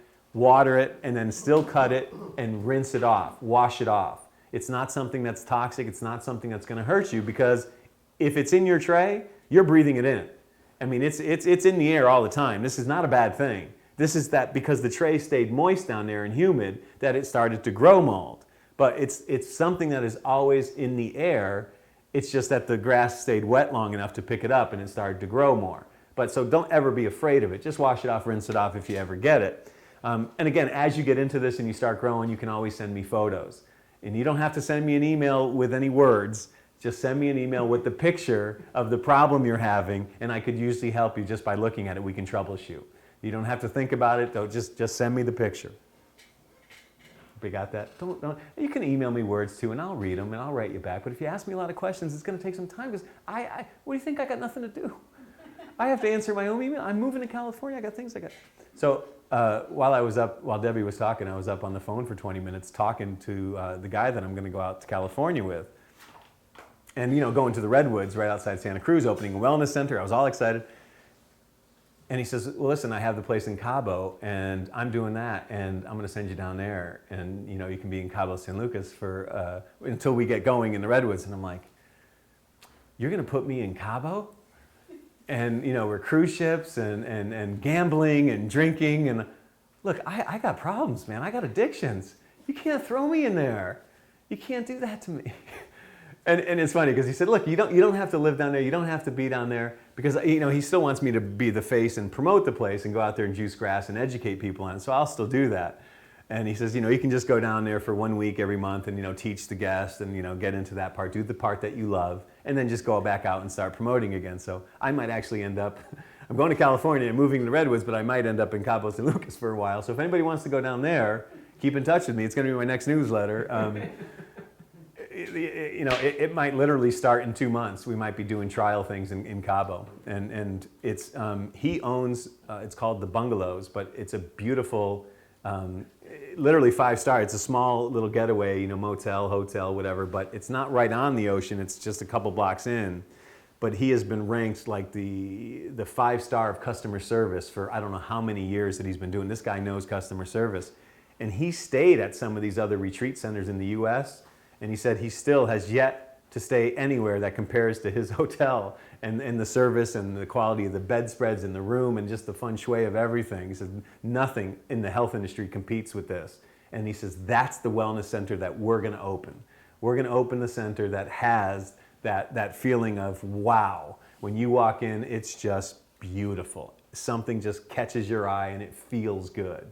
So that's why we're trying to stay in touch with this meeting, and that's why we're having this, is so you guys stay in touch with me, and you can all come. Since you've been here, I'll let you all just come. No, really, you can come to Cabo. I don't care. I got nothing to do. You might find me in the bar though down the street. That's a problem that I have. You don't have that one. So, okay, you can grow it at home. You can grow it outdoors. You can grow it in your kitchen. Here's some pea sprouts, some sunflower. Here's outdoors. You have to have a little shade. You have to put in a little tent outdoors. And here's the close-up of the rack. This is in someone's garage or hallway, wherever that is, or outdoor in their patio. But there's that small rack. You can do it in your bathtub. The bathtub is a great place to grow it because, we teach people at home. It's great because they can water it right on top of each other and it just drains in the bathtub. So that's kind of convenient. And you can use stainless steel trays. They make, see this little rack. Yeah. So someone else found a different way to do it. I mean, of course, there's always another way. So this just gives you that concept. This is in a garage. This is in someone's living room. And this person's using cafeteria trays. Those are all grown in cafeteria trays. So yes, you can grow wheatgrass anywhere. You know, that's what you want to teach people. So And if again, it's in your kitchen, okay, yes. you're watering Yeah, it you heavy can't. every day. You can't. Okay, so if it is in your kitchen, you're not going to be watering every day in your kitchen with a garden hose. But what you can do, if you have that rack, okay, if you have this rack and it's in your kitchen, you have to take the trays off once a day. You have to take them physically off the rack, put them in the bathtub or put them in the sink or put them outside, soak them, and just let them sit for 10 or 15 minutes. Because once they finish draining, they won't drip anymore. You can put them now back on the rack. And I take a rack to New York City with me. And I'll take it right in the hotel, and I'll take 2 of the large trays, I'll put them in the bathtub in the hotel room, and I'll turn the shower on, and I'll just drench them for 2 minutes, and then I'll let them sit there for 15 minutes. Then I put them back on the shelf, on the rack, in the hotel room. And I grow beautiful wheatgrass in New York City, in Manhattan. So you can do it that way. But yes, you don't want to just soak them on your living room floor. So watering is one of the things you have to teach people and train them to put it in the sink, put it outdoors, put it in the bathtub works the easiest. But if they have an extra bathroom, a shower stall where they can put it, where there's some kind of a light, that's great. If there's a window, perfect. So they can just soak it on top of each other. That works really easy. So if you have a spare bathroom, that's the best concept to do it. Now, animals and wheatgrass. Now we talked a little bit about it, you know, in my other DVDs, but obviously your animals may tear it up if you have it growing in your home. So you got to be conscious of that. You know, sometimes it may happen. They might really want to get into it. If you have in this business and you're growing it and you have any kind of woods around you, you might get rats, mice. So in that case, get a cat, please. A cat is your best rodent patrol out there. You can't buy a poison, a trap that is better than that. You know, and I hate to say it, that cat right there gets fed every day by me, and here he is still going out and taking care of business. This is what they do. It's instinctual to them. So how do you do it for your animals? 30 minutes before you feed them twice a day for 5 days. After that, chop up the grass. Okay, about a half an ounce if it's a little bit bigger dog. A smaller cat, less than a half an ounce. But it'll do incredible things for your animals, and and it'll do it quickly. Where it takes us, 3 months, 7 years to do a detox for the human body, that animal goes through that same detox and cleanse in 5 days. And I heard it will heal the feline leukemia in cats. They say there's no cure for that one. It will help with arthritis, with diabetes, with fleas, with worms, with eyesight, with hair loss. Obviously, a lot of animals, they age really quickly, so you can see them having hard times walking. Wheatgrass in 5 days will literally change your animal from looks like it's dying to now it's running up and down stairs. Good for the arthritis, you said? Yeah, definitely arthritis. And basically what it's doing is, like I said, what it's doing for us that takes a long period of time, it's doing for them a lot faster. So it's giving them that life force that they want. Hence the reason why they eat live food.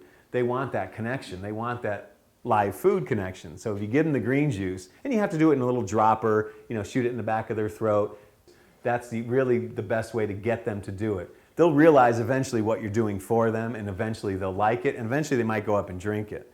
But if your animal eats the grass, let them eat it. You can grow your wheatgrass back a second time and give that to your animals. That's another good concept, because it will grow back a second time. We don't grow it back a second time because it's not as good for us, but your animals may like that, so that'll keep them occupied, give them the second growth. This is one of our health educator classes at Hippocrates, because we get them all to grow their own little 10 by 10 tray. That's just one of the groups. This couple at the end, Adam and Denise, blind, went through the entire 9-week health educator course at Hippocrates, totally blind. And they were the most amazing people. I mean, they knew how to use the juicers on their own, and it was really incredible, an inspiration. Let's get into, real quick, some troubleshoot areas. So if you see kind of a sparse looking tray, it's not growing too well, it looks like it's spindly, there's a couple blades of grass, that's usually lack of water. It dried out for the first 3 days. If it all sprouts well, but then all of a sudden that's all that it looks like, it didn't get water enough. And hence the reason it's difficult sometimes to grow hydroponically without soil, because you have to give it a lot more water. There's no soil to hold in that mat to keep it wet throughout the day. It dries out faster. So that's the troubleshoot. This mold, this is probably something similar to... Identical. Yeah. So if you get this kind of white spiderwebby stuff, it sometimes could be a bad seed, and that's something we have to talk about. It could be a bad seed because if you've changed and you burnt out all your other options, the only other option is the obvious one, which is sometimes the seed itself. And even though the seed is from the same company, if it's a different bag that you just opened up from the same company and now you're getting that problem, there's a good chance that it's the seed. Because seed companies or let's say a Whole Foods that sells seeds, they don't really test individually each crop that comes in. They'll check the first one, make sure it sprouts well, but then they'll trust that company to keep sending them that same field. Well, what happens is a farmer has lot A, lot B, lot C, and all the lots are going to be slightly different varieties of wheat, depending on the soil, right? Depending on the earth it was grown in. So it's possible you had good wheat, but then the next batch that you got, even though it was the same company, the farm had a little bit different soil, different rotation. So you ended up with all this mold, and sometimes that's air circulation because how high that tray is, the air wasn't able to get in there and dry it out. So sometimes that is the subject, that is the problem, is maybe you didn't put enough soil in, so the tray blocked the air circulation, so it built up mold. That could be one of the issues, not enough soil in the tray. If you ever see this, where it's short and it goes to tall, it basically what happened is, you know how 3 days you got to keep it covered and water it heavy in the morning and then mist it in the evening? This is an example of, in the evening, you kind of just lifted up the tray and you sprayed it and you put it back down. In other words, you didn't take the tray off and water, you just kind of lifted up the front. And that's what happens if you just lift up the front. The front grows, but the back doesn't. So if you ever see that kind of slope, that's because you cheated when you were watering for the first 3 days. This is just another example of that same issue, same thing. Okay, as that last picture we just saw, that's really the same kind of issue right there, that spiderwebby stuff. Air circulation should really try to help that problem. But again, always check your seed. The tray, use a little bit more soil. This isn't really a problem. Sometimes you get a little bit of brown tip. We said use a ceramic knife, right? Sometimes you get that brown tip whether you use a scissors, and so it browns out a little bit faster. Use a ceramic knife, you don't get it. This looks like barley to me. It's really thick grass. It looks like it's just been wind blown. This is going to have a bittery taste to it. That bottom tray is going to have a more bitter taste. It got too much light. The blades are thick, and it's going to taste more on the bitter side. Wheatgrass should always taste on the sweeter side. You have people that are going to health food stores or juice bars, and they're saying, it tastes awful, it's making them sick. And the health food store and juice bar will tell you, oh, you're detoxing, right? And a lot of times, that's not the problem. A lot of times, the grass is bad. You're getting some bad grass, man. I can say that, I'm going to California. And if you ever get this spot, see that spot? That is probably the worst type of mold out there. That is, I kind of call them as a heat spot. That's my definition of them, but it's brown and it will form a circle and it will start to eat, the grass right next to it. Now you can still use the grass around it. Just be careful, don't cut into it. You can still use the stuff around it, but if you get that brown spot in your tray and you see it in your grass, you need to clean that tray.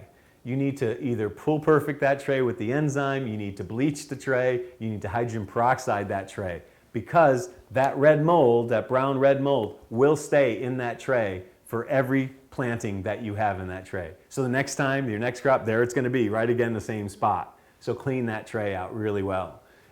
This I just put up there because in my 20 years, that is the only albino I've ever seen of wheatgrass.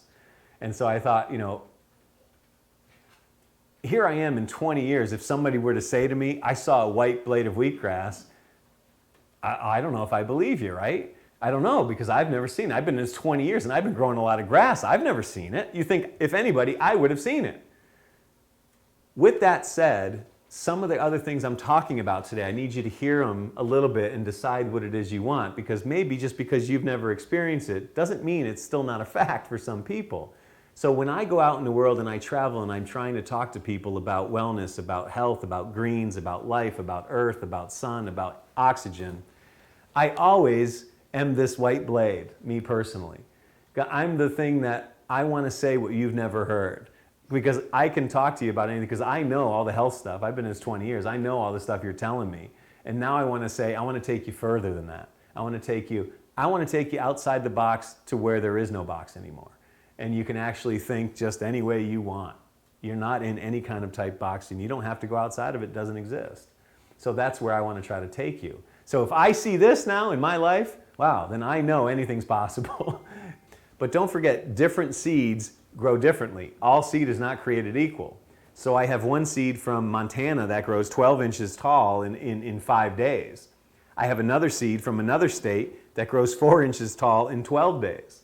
So you can never really go by how tall it is or how long it took, because different seeds do different things. And I always kind of go by, where did I buy the seed? You know, was it a farm that is aware of soil depletion? And did that farmer put the nutrient back into the earth before they grew it? Summer fallow is what it's called. When a farmer lets that the stalk and the husk of the seed, they let it decompose and put that back into the soil, because now it'll be in the seed. But if they take that away and then they grow the next crop of wheat, well, now that nutrient's not the same. It's not in the seed. So where I got the seed is also important. I try to buy from farms that are aware of soil depletion and actually replenish the soil before they grow the seed. So again, that seed in the seed vault was probably bought from farms that were aware of that and had more nourishment in the soil. It's, again, and I mentioned this real fast, but there's no way to add it to the seed. If it's not in the seed, you can't add it to the seed. So, but the soil, I think that was a good question. Doesn't really matter how high it is. Yeah, about halfway up is an average. And these trays are 2.5 inches deep. Yeah. So, yes. The photo you showed of the mold, Yes.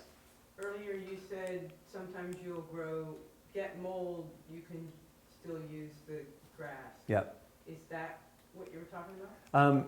Yeah, that spiderwebby stuff, you can still use that grass. I would water it first to wash it down. Water it first, wash it down. And then after you harvest it, just put it through a little colander, just rinse it off. Again, it's external, it's growing around the blades. So yes, that is the mold, you can still use it. But if I did get that, I would do the air circulation. And if the air circulation did not get rid of that, then I'm going to change my seed. Because there is seed that will grow without that mold, 150% of the time. But I have to find that seed sometimes, and it's not always from the same place. I have to switch my farms all the time. Because even though it was good one year, that doesn't mean it's going to be good the next crop. So I always have to keep an eye out for good seed. That's really an important thing. What I tell people from other countries, because I know a lot of people buying this DVD, they're from other countries, is use the seed that's indigenous to your country. In other words, wheat is in North America, and that's what we use. Wheat is in the grocery stores. 80% of everything in the grocery store is made from the wheat seed. Whether it's bread, flour, dough, pasta, pastry, crackers, cookies, Eggos, pizza crust, and go on and on, it's all made from the wheat seed. So that's what we use. So that's what we use for grass, because it's easiest and it's around. It's our foundational food is wheat. So now if I was in another country, let's say I'm in some Asian country and they have rice, I would probably take rice and see if I can grow it for grass, because that's what they're eating. That culture, their bodies would want that connection to whatever their closest food source is. In the UK, they're using spelt. You can grow spelt grass. They're calling it wheatgrass, but it's made from spelt seed. You can use oat and rye and barley. Barley's really bitter, but you can use it. Kamut is really sweet. It's almost sickening sweet, where barley is almost incredibly bitter to even taste. But again, you can use other varieties of seed. It is not just wheat that is good. And so again, you're in a different culture, you're in a different part of the world. Whatever seed that they're eating in that culture, take it and try to grow it for grass. It's going to be just as good. Sunflower seed, there's only a few differences with sunflower. It's less seed per tray. Everything is the same, when you get into pea greens and buckwheat, it's all the same. But sunflower, you have to have some weight on top of it. Okay, the weight is on top of it for 5 days. You see this? It's even pushing it up, that bottom picture. It's pushing it up, but I'm still keeping that weight on it. I want to make sure that it all pushes up. That's the cool thing about sunflower. You're not going to hurt it. So keep the weight on it, allow it to push up. And then when it pushes it up, that's when you're going to take it off and then turn it upside down and put it back on top. That's the upside down up there. Turn it upside down, put it back on top for 2 more days. So you kept weight on it for 5 days and then upside down in the dark for 2 more days. In the dark is important because it makes it grow taller before maturing.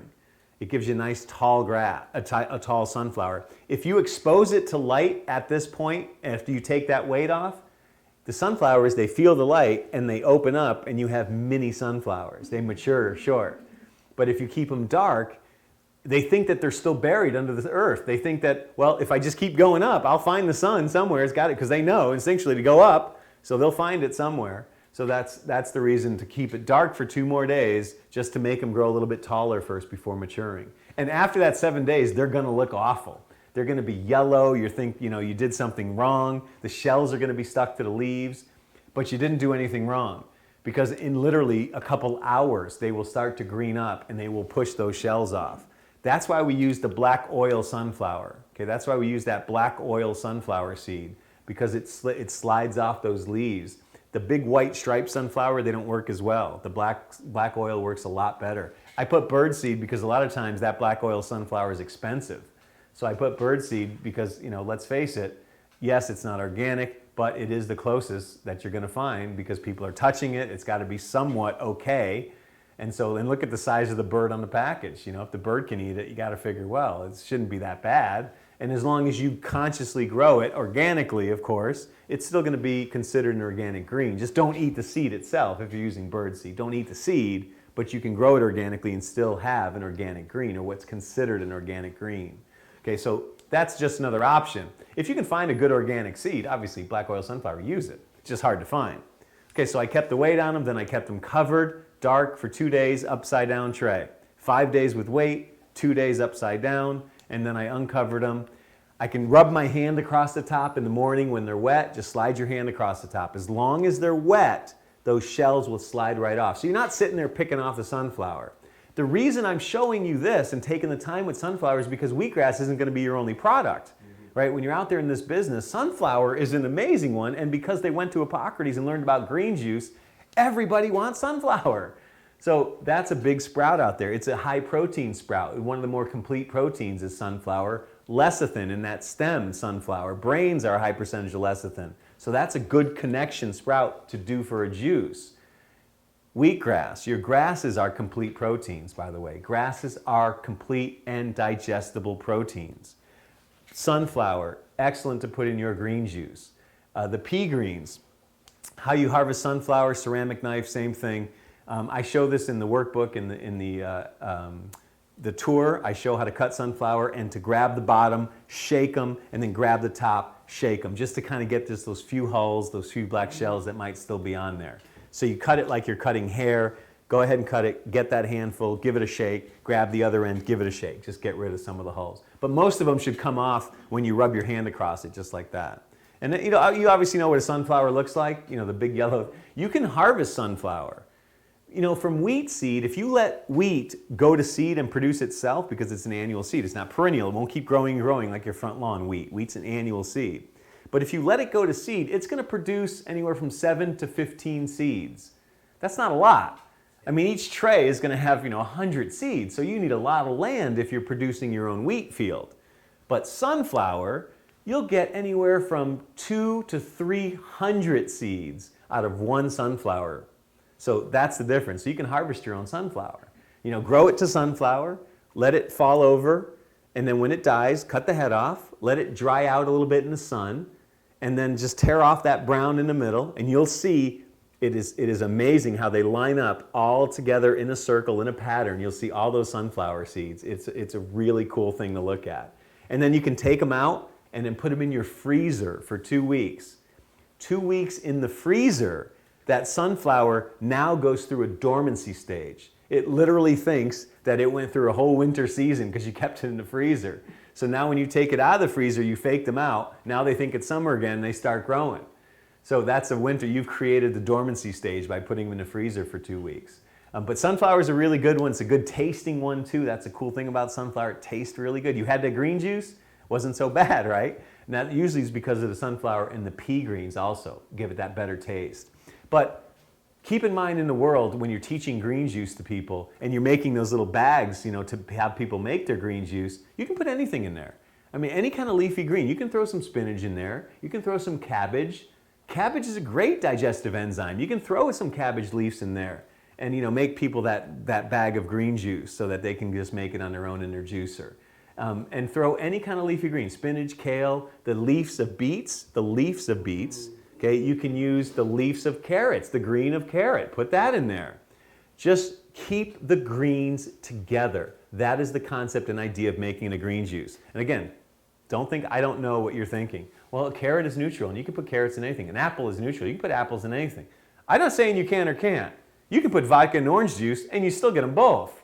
I'm just saying, if you want the best of the best, okay, keep the greens together. Don't mix anything that's not green with a green. And a carrot these days is a vegan candy bar. There is really, literally almost nothing in carrots these days. They are a root vegetable, and they are not a natural thing that we would eat. Do rabbits eat carrots? No. If they went into a garden, they would eat greens. They would never dig up the soil to get to a carrot. Because then someone said to me, well, yeah, my rabbit eats carrots. I'm like, let me guess, your house rabbit? They said, yeah. I said, because you handed it to them. That's why they're eating it. A horse will eat a carrot too, if you hand it to them. Yes. So just keep in mind, there's a lot of sugar in carrots. And most of your, and I hate to say cancer, dead cells. Our bodies are perfect. Our bodies get rid of dead cells as they happen.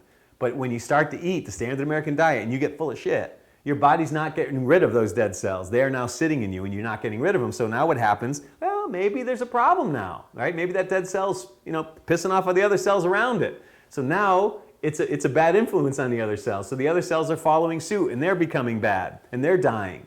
And so your body will now, if you're eating 3 times a day the standard American diet, you can't get rid of that dead cell anymore. Your body now goes in the protection mode. So what does it do? It puts a coating around those dead cells to protect you. Because it's not able to get rid of it, you won't give it the time to, you're eating too much. So it protects you by putting a coating around. Well, let's fast forward. Now let's go 3 months later, 6 months later. That coating now gets bigger and bigger because those things are starting to fight, they're starting to get out, so your body has to put more to protect you. And now you feel something on your body protruding, right? You feel maybe a lump, a tumor, a fatty, whatever you think it is. Now you go to the medical field, you go to the doctors because you feel something, and what's the first thing your doctor wants to do? Cut it out. They want to cut it out of you, they want to cut into it to see what it is, right? It's your body protecting you. It is literally a pearl in an oyster. You know how an oyster makes a pearl? A little grain of sand gets in there, can't get it out, it's annoying, so it puts a coating around it. That helps protect it. So in every pearl, there's a grain of sand. Well, your body does the same thing, it's protecting you. And if you actually now went on a juice fast, you went on raw living foods, now your body will have the time to get rid of it on its own. Your body put it there, your body knows it's there, and your body wants it out of you faster than you do. And it will get rid of it. But you have to give your body time. The food is not healing your body. Your body is healing itself. The raw living foods are not hurting your body. That's a simple concept.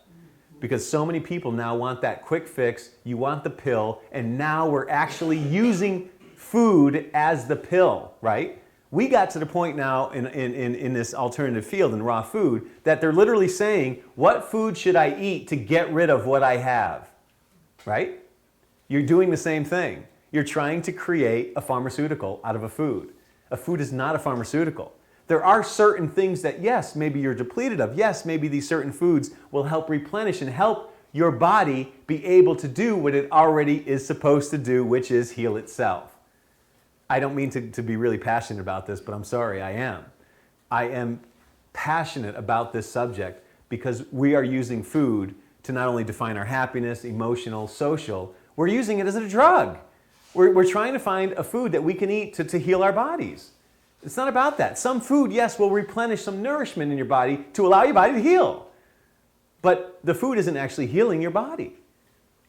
Okay, so now with that said, by switching to the raw living foods, the sprouts, you're allowing your body more time. That's what it's about. When you're getting off that standard American constant cooked foods that have the cardboard, right? There's nothing in them anymore. And now you're adding life into your cells. The green juice, the green drink is the closest thing to life, is what your cells want. That is the closest thing to blood.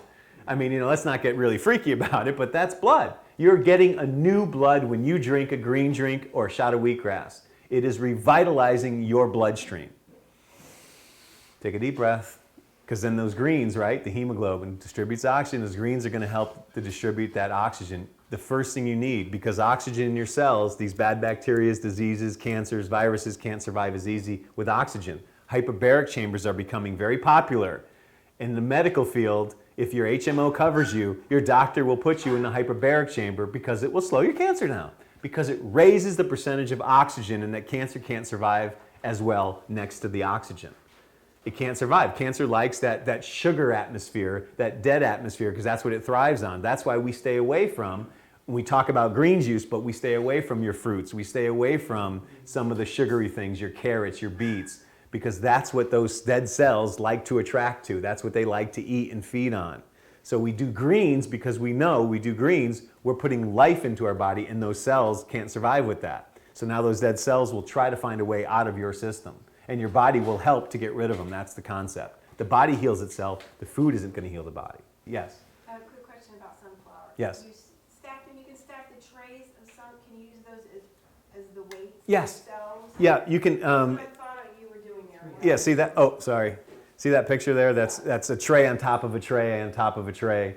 You can stack them 2 or 3 or 4 high. And you never feel bad about putting weight on them. I mean, you literally could be standing in the tray and the sunflower will push you up and out of the way.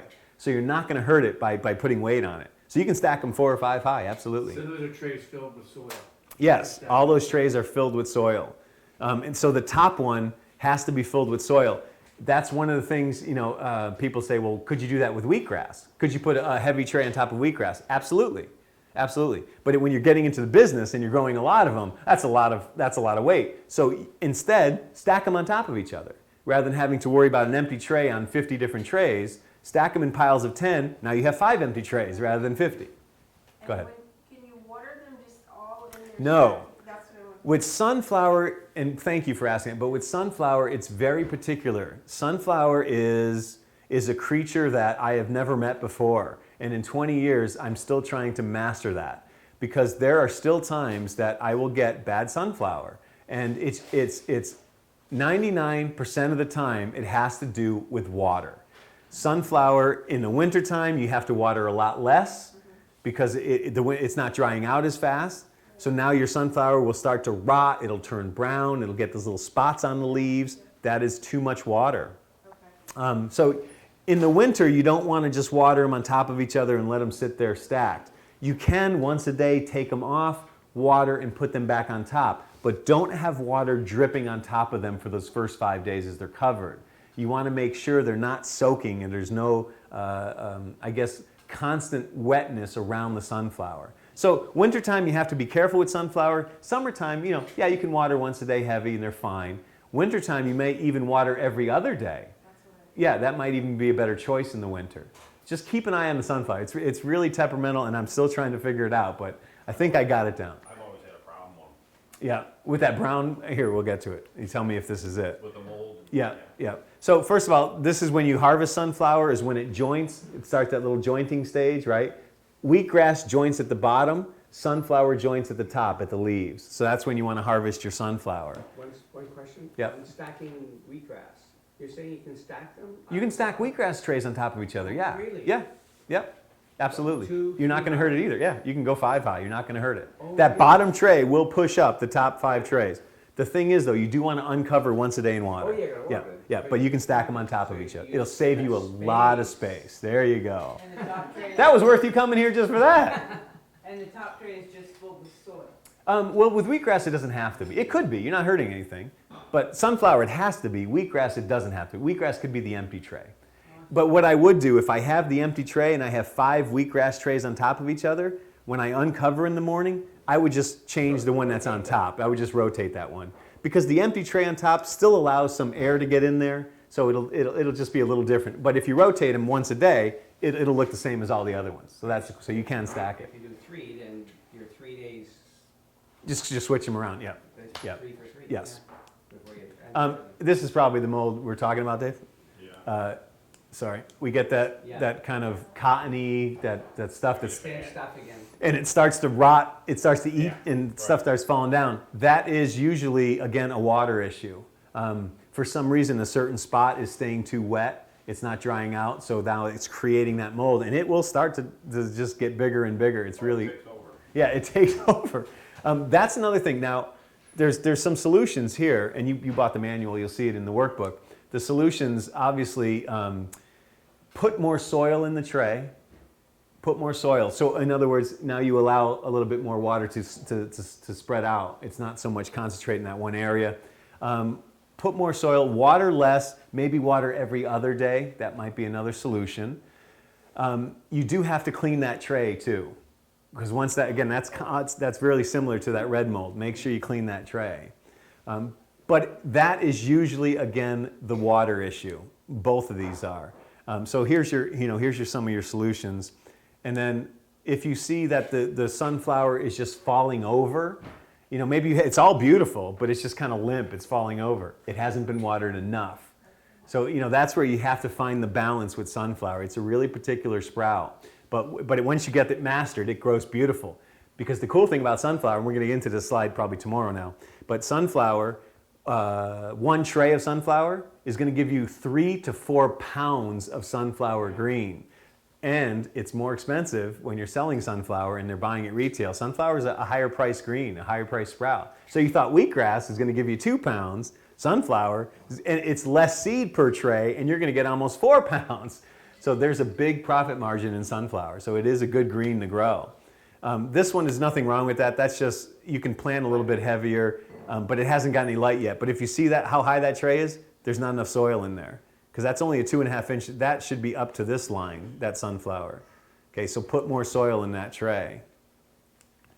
This is the same thing, it's a sparse growth, you can add more seeds to it. Sunflower, again, you just gotta be careful. You don't wanna add too much seed, right?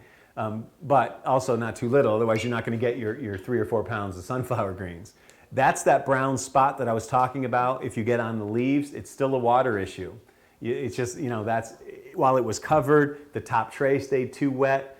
And this is important. When you clean your trays, clean the bottom of the trays too. Make sure you clean the bottom because it's on top of that sprout, right? And so if you forgot to clean the bottom, then that sprout underneath could get contaminated. So clean the bottom of your tray, clean the whole tray. That's the albino sunflower. We have one, hopefully I can show it to you live in the kitchen. I always wanted to grow one of those albino sunflowers. I wanted to grow it to maturity to see what it would actually look like. Well, wouldn't that be cool? But I tried a few different times and it kept dying and never made it. This one, there's nothing wrong. Again, it's just yellow because you just uncovered it. So it's been 2 days in the dark. It hasn't gotten the sun yet, so it hasn't greened up yet. But there's nothing wrong with that. Again, rub your hand across the top. Make sure it's wet. All those shells will pop right off the leaves. Pea greens are exactly like wheatgrass. Pea greens, you grow them the same. Nothing changed. Okay? Pea greens are a good seller. They're sweet. They taste really good. Make sure the seeds that you're using for pea greens are snow peas or speckled peas, not whole green peas. Whole green peas, you'll end up with short peas. Okay, but whole snow pea or speckled pea for shoots are the seeds you want to use. And it should be kind of tall. I see my hand in there. That's a good 8-9 inches tall there. Wow. Now that's a little too tall. What's going to happen is it's going to get stringy. When you're eating it, it's a little stringy tasting. That's peas. So cut them a little bit younger when they're a little sweeter and they don't have that stringy taste. Yeah, cut them a little. You can always throw them in your green juice though. So if you're selling the packages, this adds some weight to your package. Just grow them taller, right? And then people can still put them in the green juice. It's going to give them a little bit more juice. And it's still sweet. It's just a little stringy to eat, but you can juice it. Buckwheat, we never juice buckwheat. I put buckwheat on this only because it is a good sprout, and you can throw it on your salad for something a little bit different, but you're not going to juice it. You wouldn't want to juice it. It doesn't come out well for juicing. And it doesn't store long. Even if your refrigerator is cold, it's still only going to be about 3 or 4 days in the refrigerator after you cut it. It is a wonderful sprout, but again, it grows beautiful. And this is funny because this tray looks awful. That's like the 4th or 5th day. It looks like nothing's growing. But then all of a sudden, on day 8, you have a whole tray of buckwheat and you don't even know where it came from. But buckwheat, the shells are also hard to take off. You got to really, when you cut it, hold that bottom, shake it really well, hold the top, shake it really well. So that's another thing. It's harder to clean. You're not going to juice it. It doesn't last. It doesn't store. So that's not a good selling sprout. It's just a nice sprout to have if you want to teach people how to grow it. They're growing it themselves. It's just something a little bit different. We're almost done for today. I just have to get to the point where I need to get to. Chris Carr, Crazy Sexy Cancer, Crazy Sexy Life. Yes, I love Chris. I was blessed to spend, in September, I spent an entire day with Chris. First of all, to get 1 hour with Chris is next to impossible. I got to spend almost 6 hours with her, and it was amazing. And she's a health educator. She came to the course of Hippocrates. She spent the 9 weeks. She did her book. She did her movie. I love Chris because her story is simple. You walk in, you find out you have a rare form of stage 4 cancer, and she walked out of the hospital because there's no stage 5. So what are you waiting for? Get out and do something about your life, because the doctors will practice medicine and they'll practice on everybody until they get something right. And I'm not knocking it. I don't knock the medical profession. But wouldn't it be great if you walked into the doctors and they looked at you and said, "What did you eat today? How was your diet for the last month? What have you been eating? Or how's your job? You know, are you stressed at work?" Wouldn't it be great if they asked just those few simple questions? That would be a great medical field, because you can learn everything from just asking those few questions. Let's not say everything. Let's say 90% of what most people are going through, if you just ask what they're eating, what their diet is, and if they're exercising, and how their job is, their family life, are they stressed? Really, you can figure out everything from somebody. So Chris preaches green juice. She loves green juice. She has that little hand juicer. She talks about that. She has another machine too, the Breville, which I don't really promote. But we use masticating juicers rather than the fast spinning centrifugal. We use masticating. The chewing allows the juice to last a little bit longer. That's what it's about. You're not destroying it faster. So the chewing juicers are a better choice. We're going to get into that tomorrow. But I love everything about Chris. She has a positive attitude. She was on Oprah Winfrey 2 years ago. If you don't know her, her fan base, her website, it's amazing.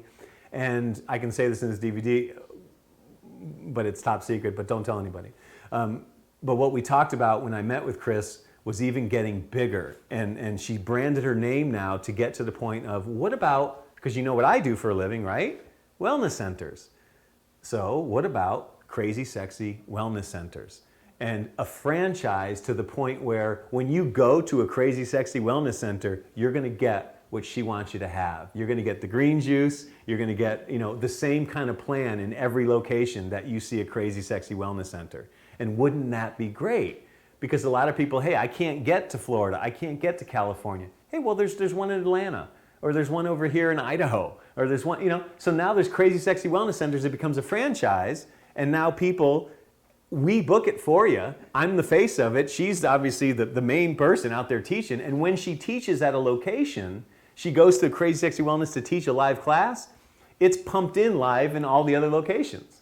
So you still get her live no matter where you are. And then if you can't make it, her website fan base is amazing. So now you get it at home. It's a membership. You pay X amount, and you get to watch all the live stuff that we're doing at these wellness centers. And you get to, remember what I talked about doing this big video project of filming and going through a green juice and what happens to people and how to reply to people and respond in your life. That's going to be live. That's going to be you can watch it and see what's happening.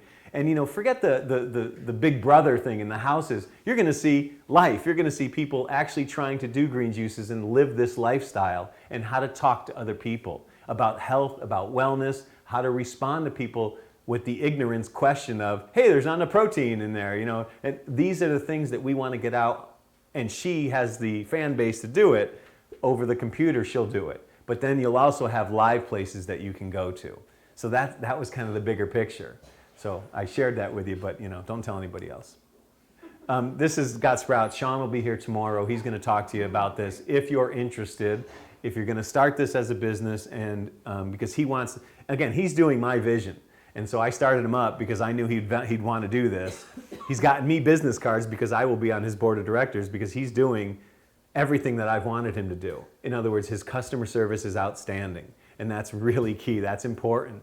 Don't want to lose a customer, ever, ever. You want to make sure you do anything and everything you can for people. Even if they itch and moan about whatever product you just sent them, send it to them again. Eat it, whatever you have to do, but try to end up nice with everybody you can. You don't want people talking bad about you. So Sean's doing that. And he's created a nice energy with all his customers, with his clients, with his friends, and now his family's helping him. It's just really cool, and now he wants to franchise out so that that energy and that commitment to customer service gets out there. So now, just like I said with Crazy Sexy Wellness, you go to a Got Sprouts, you know you're going to get good quality sprouts. You know you're going to get high quality sprouts, and they're going to be using the same seed from the same farms, and it's going to taste good, right? Wouldn't that be wonderful if you can go to a place where it tastes the same all the time? So that's the concept. He's going to be here tomorrow. He'll talk to you about the franchise part of it. We'll have it on DVD too. All this whole thing will be on. And just so if people watching this want to get into it, that'll be on the next part series of the DVD, which will come. Okay, this is probably the end. The esoteric part, and I show this just so you can see it, whether you're interested, whether you want to know. My stroke of insight, I am a teacher. It's hard for me to sit and listen to other teachers. No matter what they're talking about. They talk about sex and drugs and rock. I have a hard time sitting there listening. But Jill Bolte Taylor, I sat and watched 18 minutes of her thing, and I was enthralled. I couldn't turn away. I had to listen to every moment. And every time I watch it, I get emotional still because it is amazing. And you have to watch it to know what I'm saying. But watch it till the end. There is a huge meaning in what she is trying to say in that video. So, love Jill. I never met her, but I'd be loving to meet her. We can go back, don't we? It's in the workbook too. Hippocrates, obviously, a health center, wellness center. Optimum is where I started out in 1990. I worked there for 8 years. Optimum is 3 acres, and you're looking at almost 180 people, anywhere from 150 to 180. Hippocrates is 40 acres, and you're looking at about 80 to 120 people, just kind of depending on the season. The Jobry Center, I got to work with Dr. Kimball. She actually flew me up there to help her develop her center, the Jobry Center. Now, Jobry is closer to Hippocrates because she is a medical doctor that is now adding alternative. The cool thing about Dr. Kimball, I love Dr. Kimball. The cool thing about her is she is the doctor that is going to spend 30 minutes with you to get to know you. She will not just sit there and diagnose something because you told her symptoms. She is going to demand that you spend 30 minutes minimum. She wants to spend an hour with you. And she doesn't have a lot of time. She's one of the most famous doctors in the area. She's the best at what she does, but she will make sure she spends 30 minutes to an hour with you to get to know you, to understand where your symptoms, how they started, and to try to solve the problem. Not put a Band-Aid on it, to try to solve where that problem stems from. And that's why I love Dr. Kimball. She is the best, and she's so great. She's such a great lady. But anyway, the Jobry Center's in Atlanta. So again, it's very similar. She does the blood work, she does the live cells, she has the colon therapist, she has lectures, she has yoga, she has all the different things and modalities. It's not as intensive as Hippocrates. Hippocrates, again, is in a league of its own. So Dr. Kimball, though, is the closest one to getting there, to getting towards Hippocrates. So yeah, if you're not familiar in California, there's the Natural Product Show. And the Natural Product Show is like the biggest product show in the country. They do one on the West Coast, they do one on the East Coast. And I was there for Healthy Juicer, for the company. They basically use my name, in the field, and I juice wheatgrass, and I tell everybody about the juicers. But in one day, I'll do 100, 150 ounces from that little machine. So I'm kind of used to it. I know how it works. And this is where I'm going for the Whole Foods things, but that was a show. And I'm doing the one in March. It's the second weekend in March in Anaheim. It's the biggest product show. It's literally 3 football fields. You'll never hit the same booth twice. There's like 50 different Whole Foods booths because there's so much to see. It's an amazing show. And I'll be there juicing. It's just another. And the other reason I'm showing you this is the business side of it, because if you're going to promote your business and you're going to get into this, these are the shows to go to. I mean, not the product show, but wellness shows, mind, body, spirit shows, to just go there with some juicers and with some wheatgrass and juice for people. I pull in so many people with that concept of the little hand juicer that everybody loves, and you could sell 30, 40 of them at a show, and wheatgrass juice. You sell it for $1 a shot, you educate people about it, they start to become aware of you, and go to wellness places, go to these shows, do demos in health food stores. But expos are important, so mind, body, spirit shows, whatever shows are in your area, they are all over the country. Sometimes they're called whole life expos, new life expos, mind, body, spirit, whatever they're called, but you'll find them. and get a booth. Because even if the booth costs you $500 or $600, it's totally worth it. You might make the money back anyway by selling, books, selling DVDs, selling juicers, selling your wheatgrass. You might make all your money back for the booth, but you'll pass out your flyers, your brochures. You will gain more customers in that one day than you can gain in almost 6 months out there trying to push it.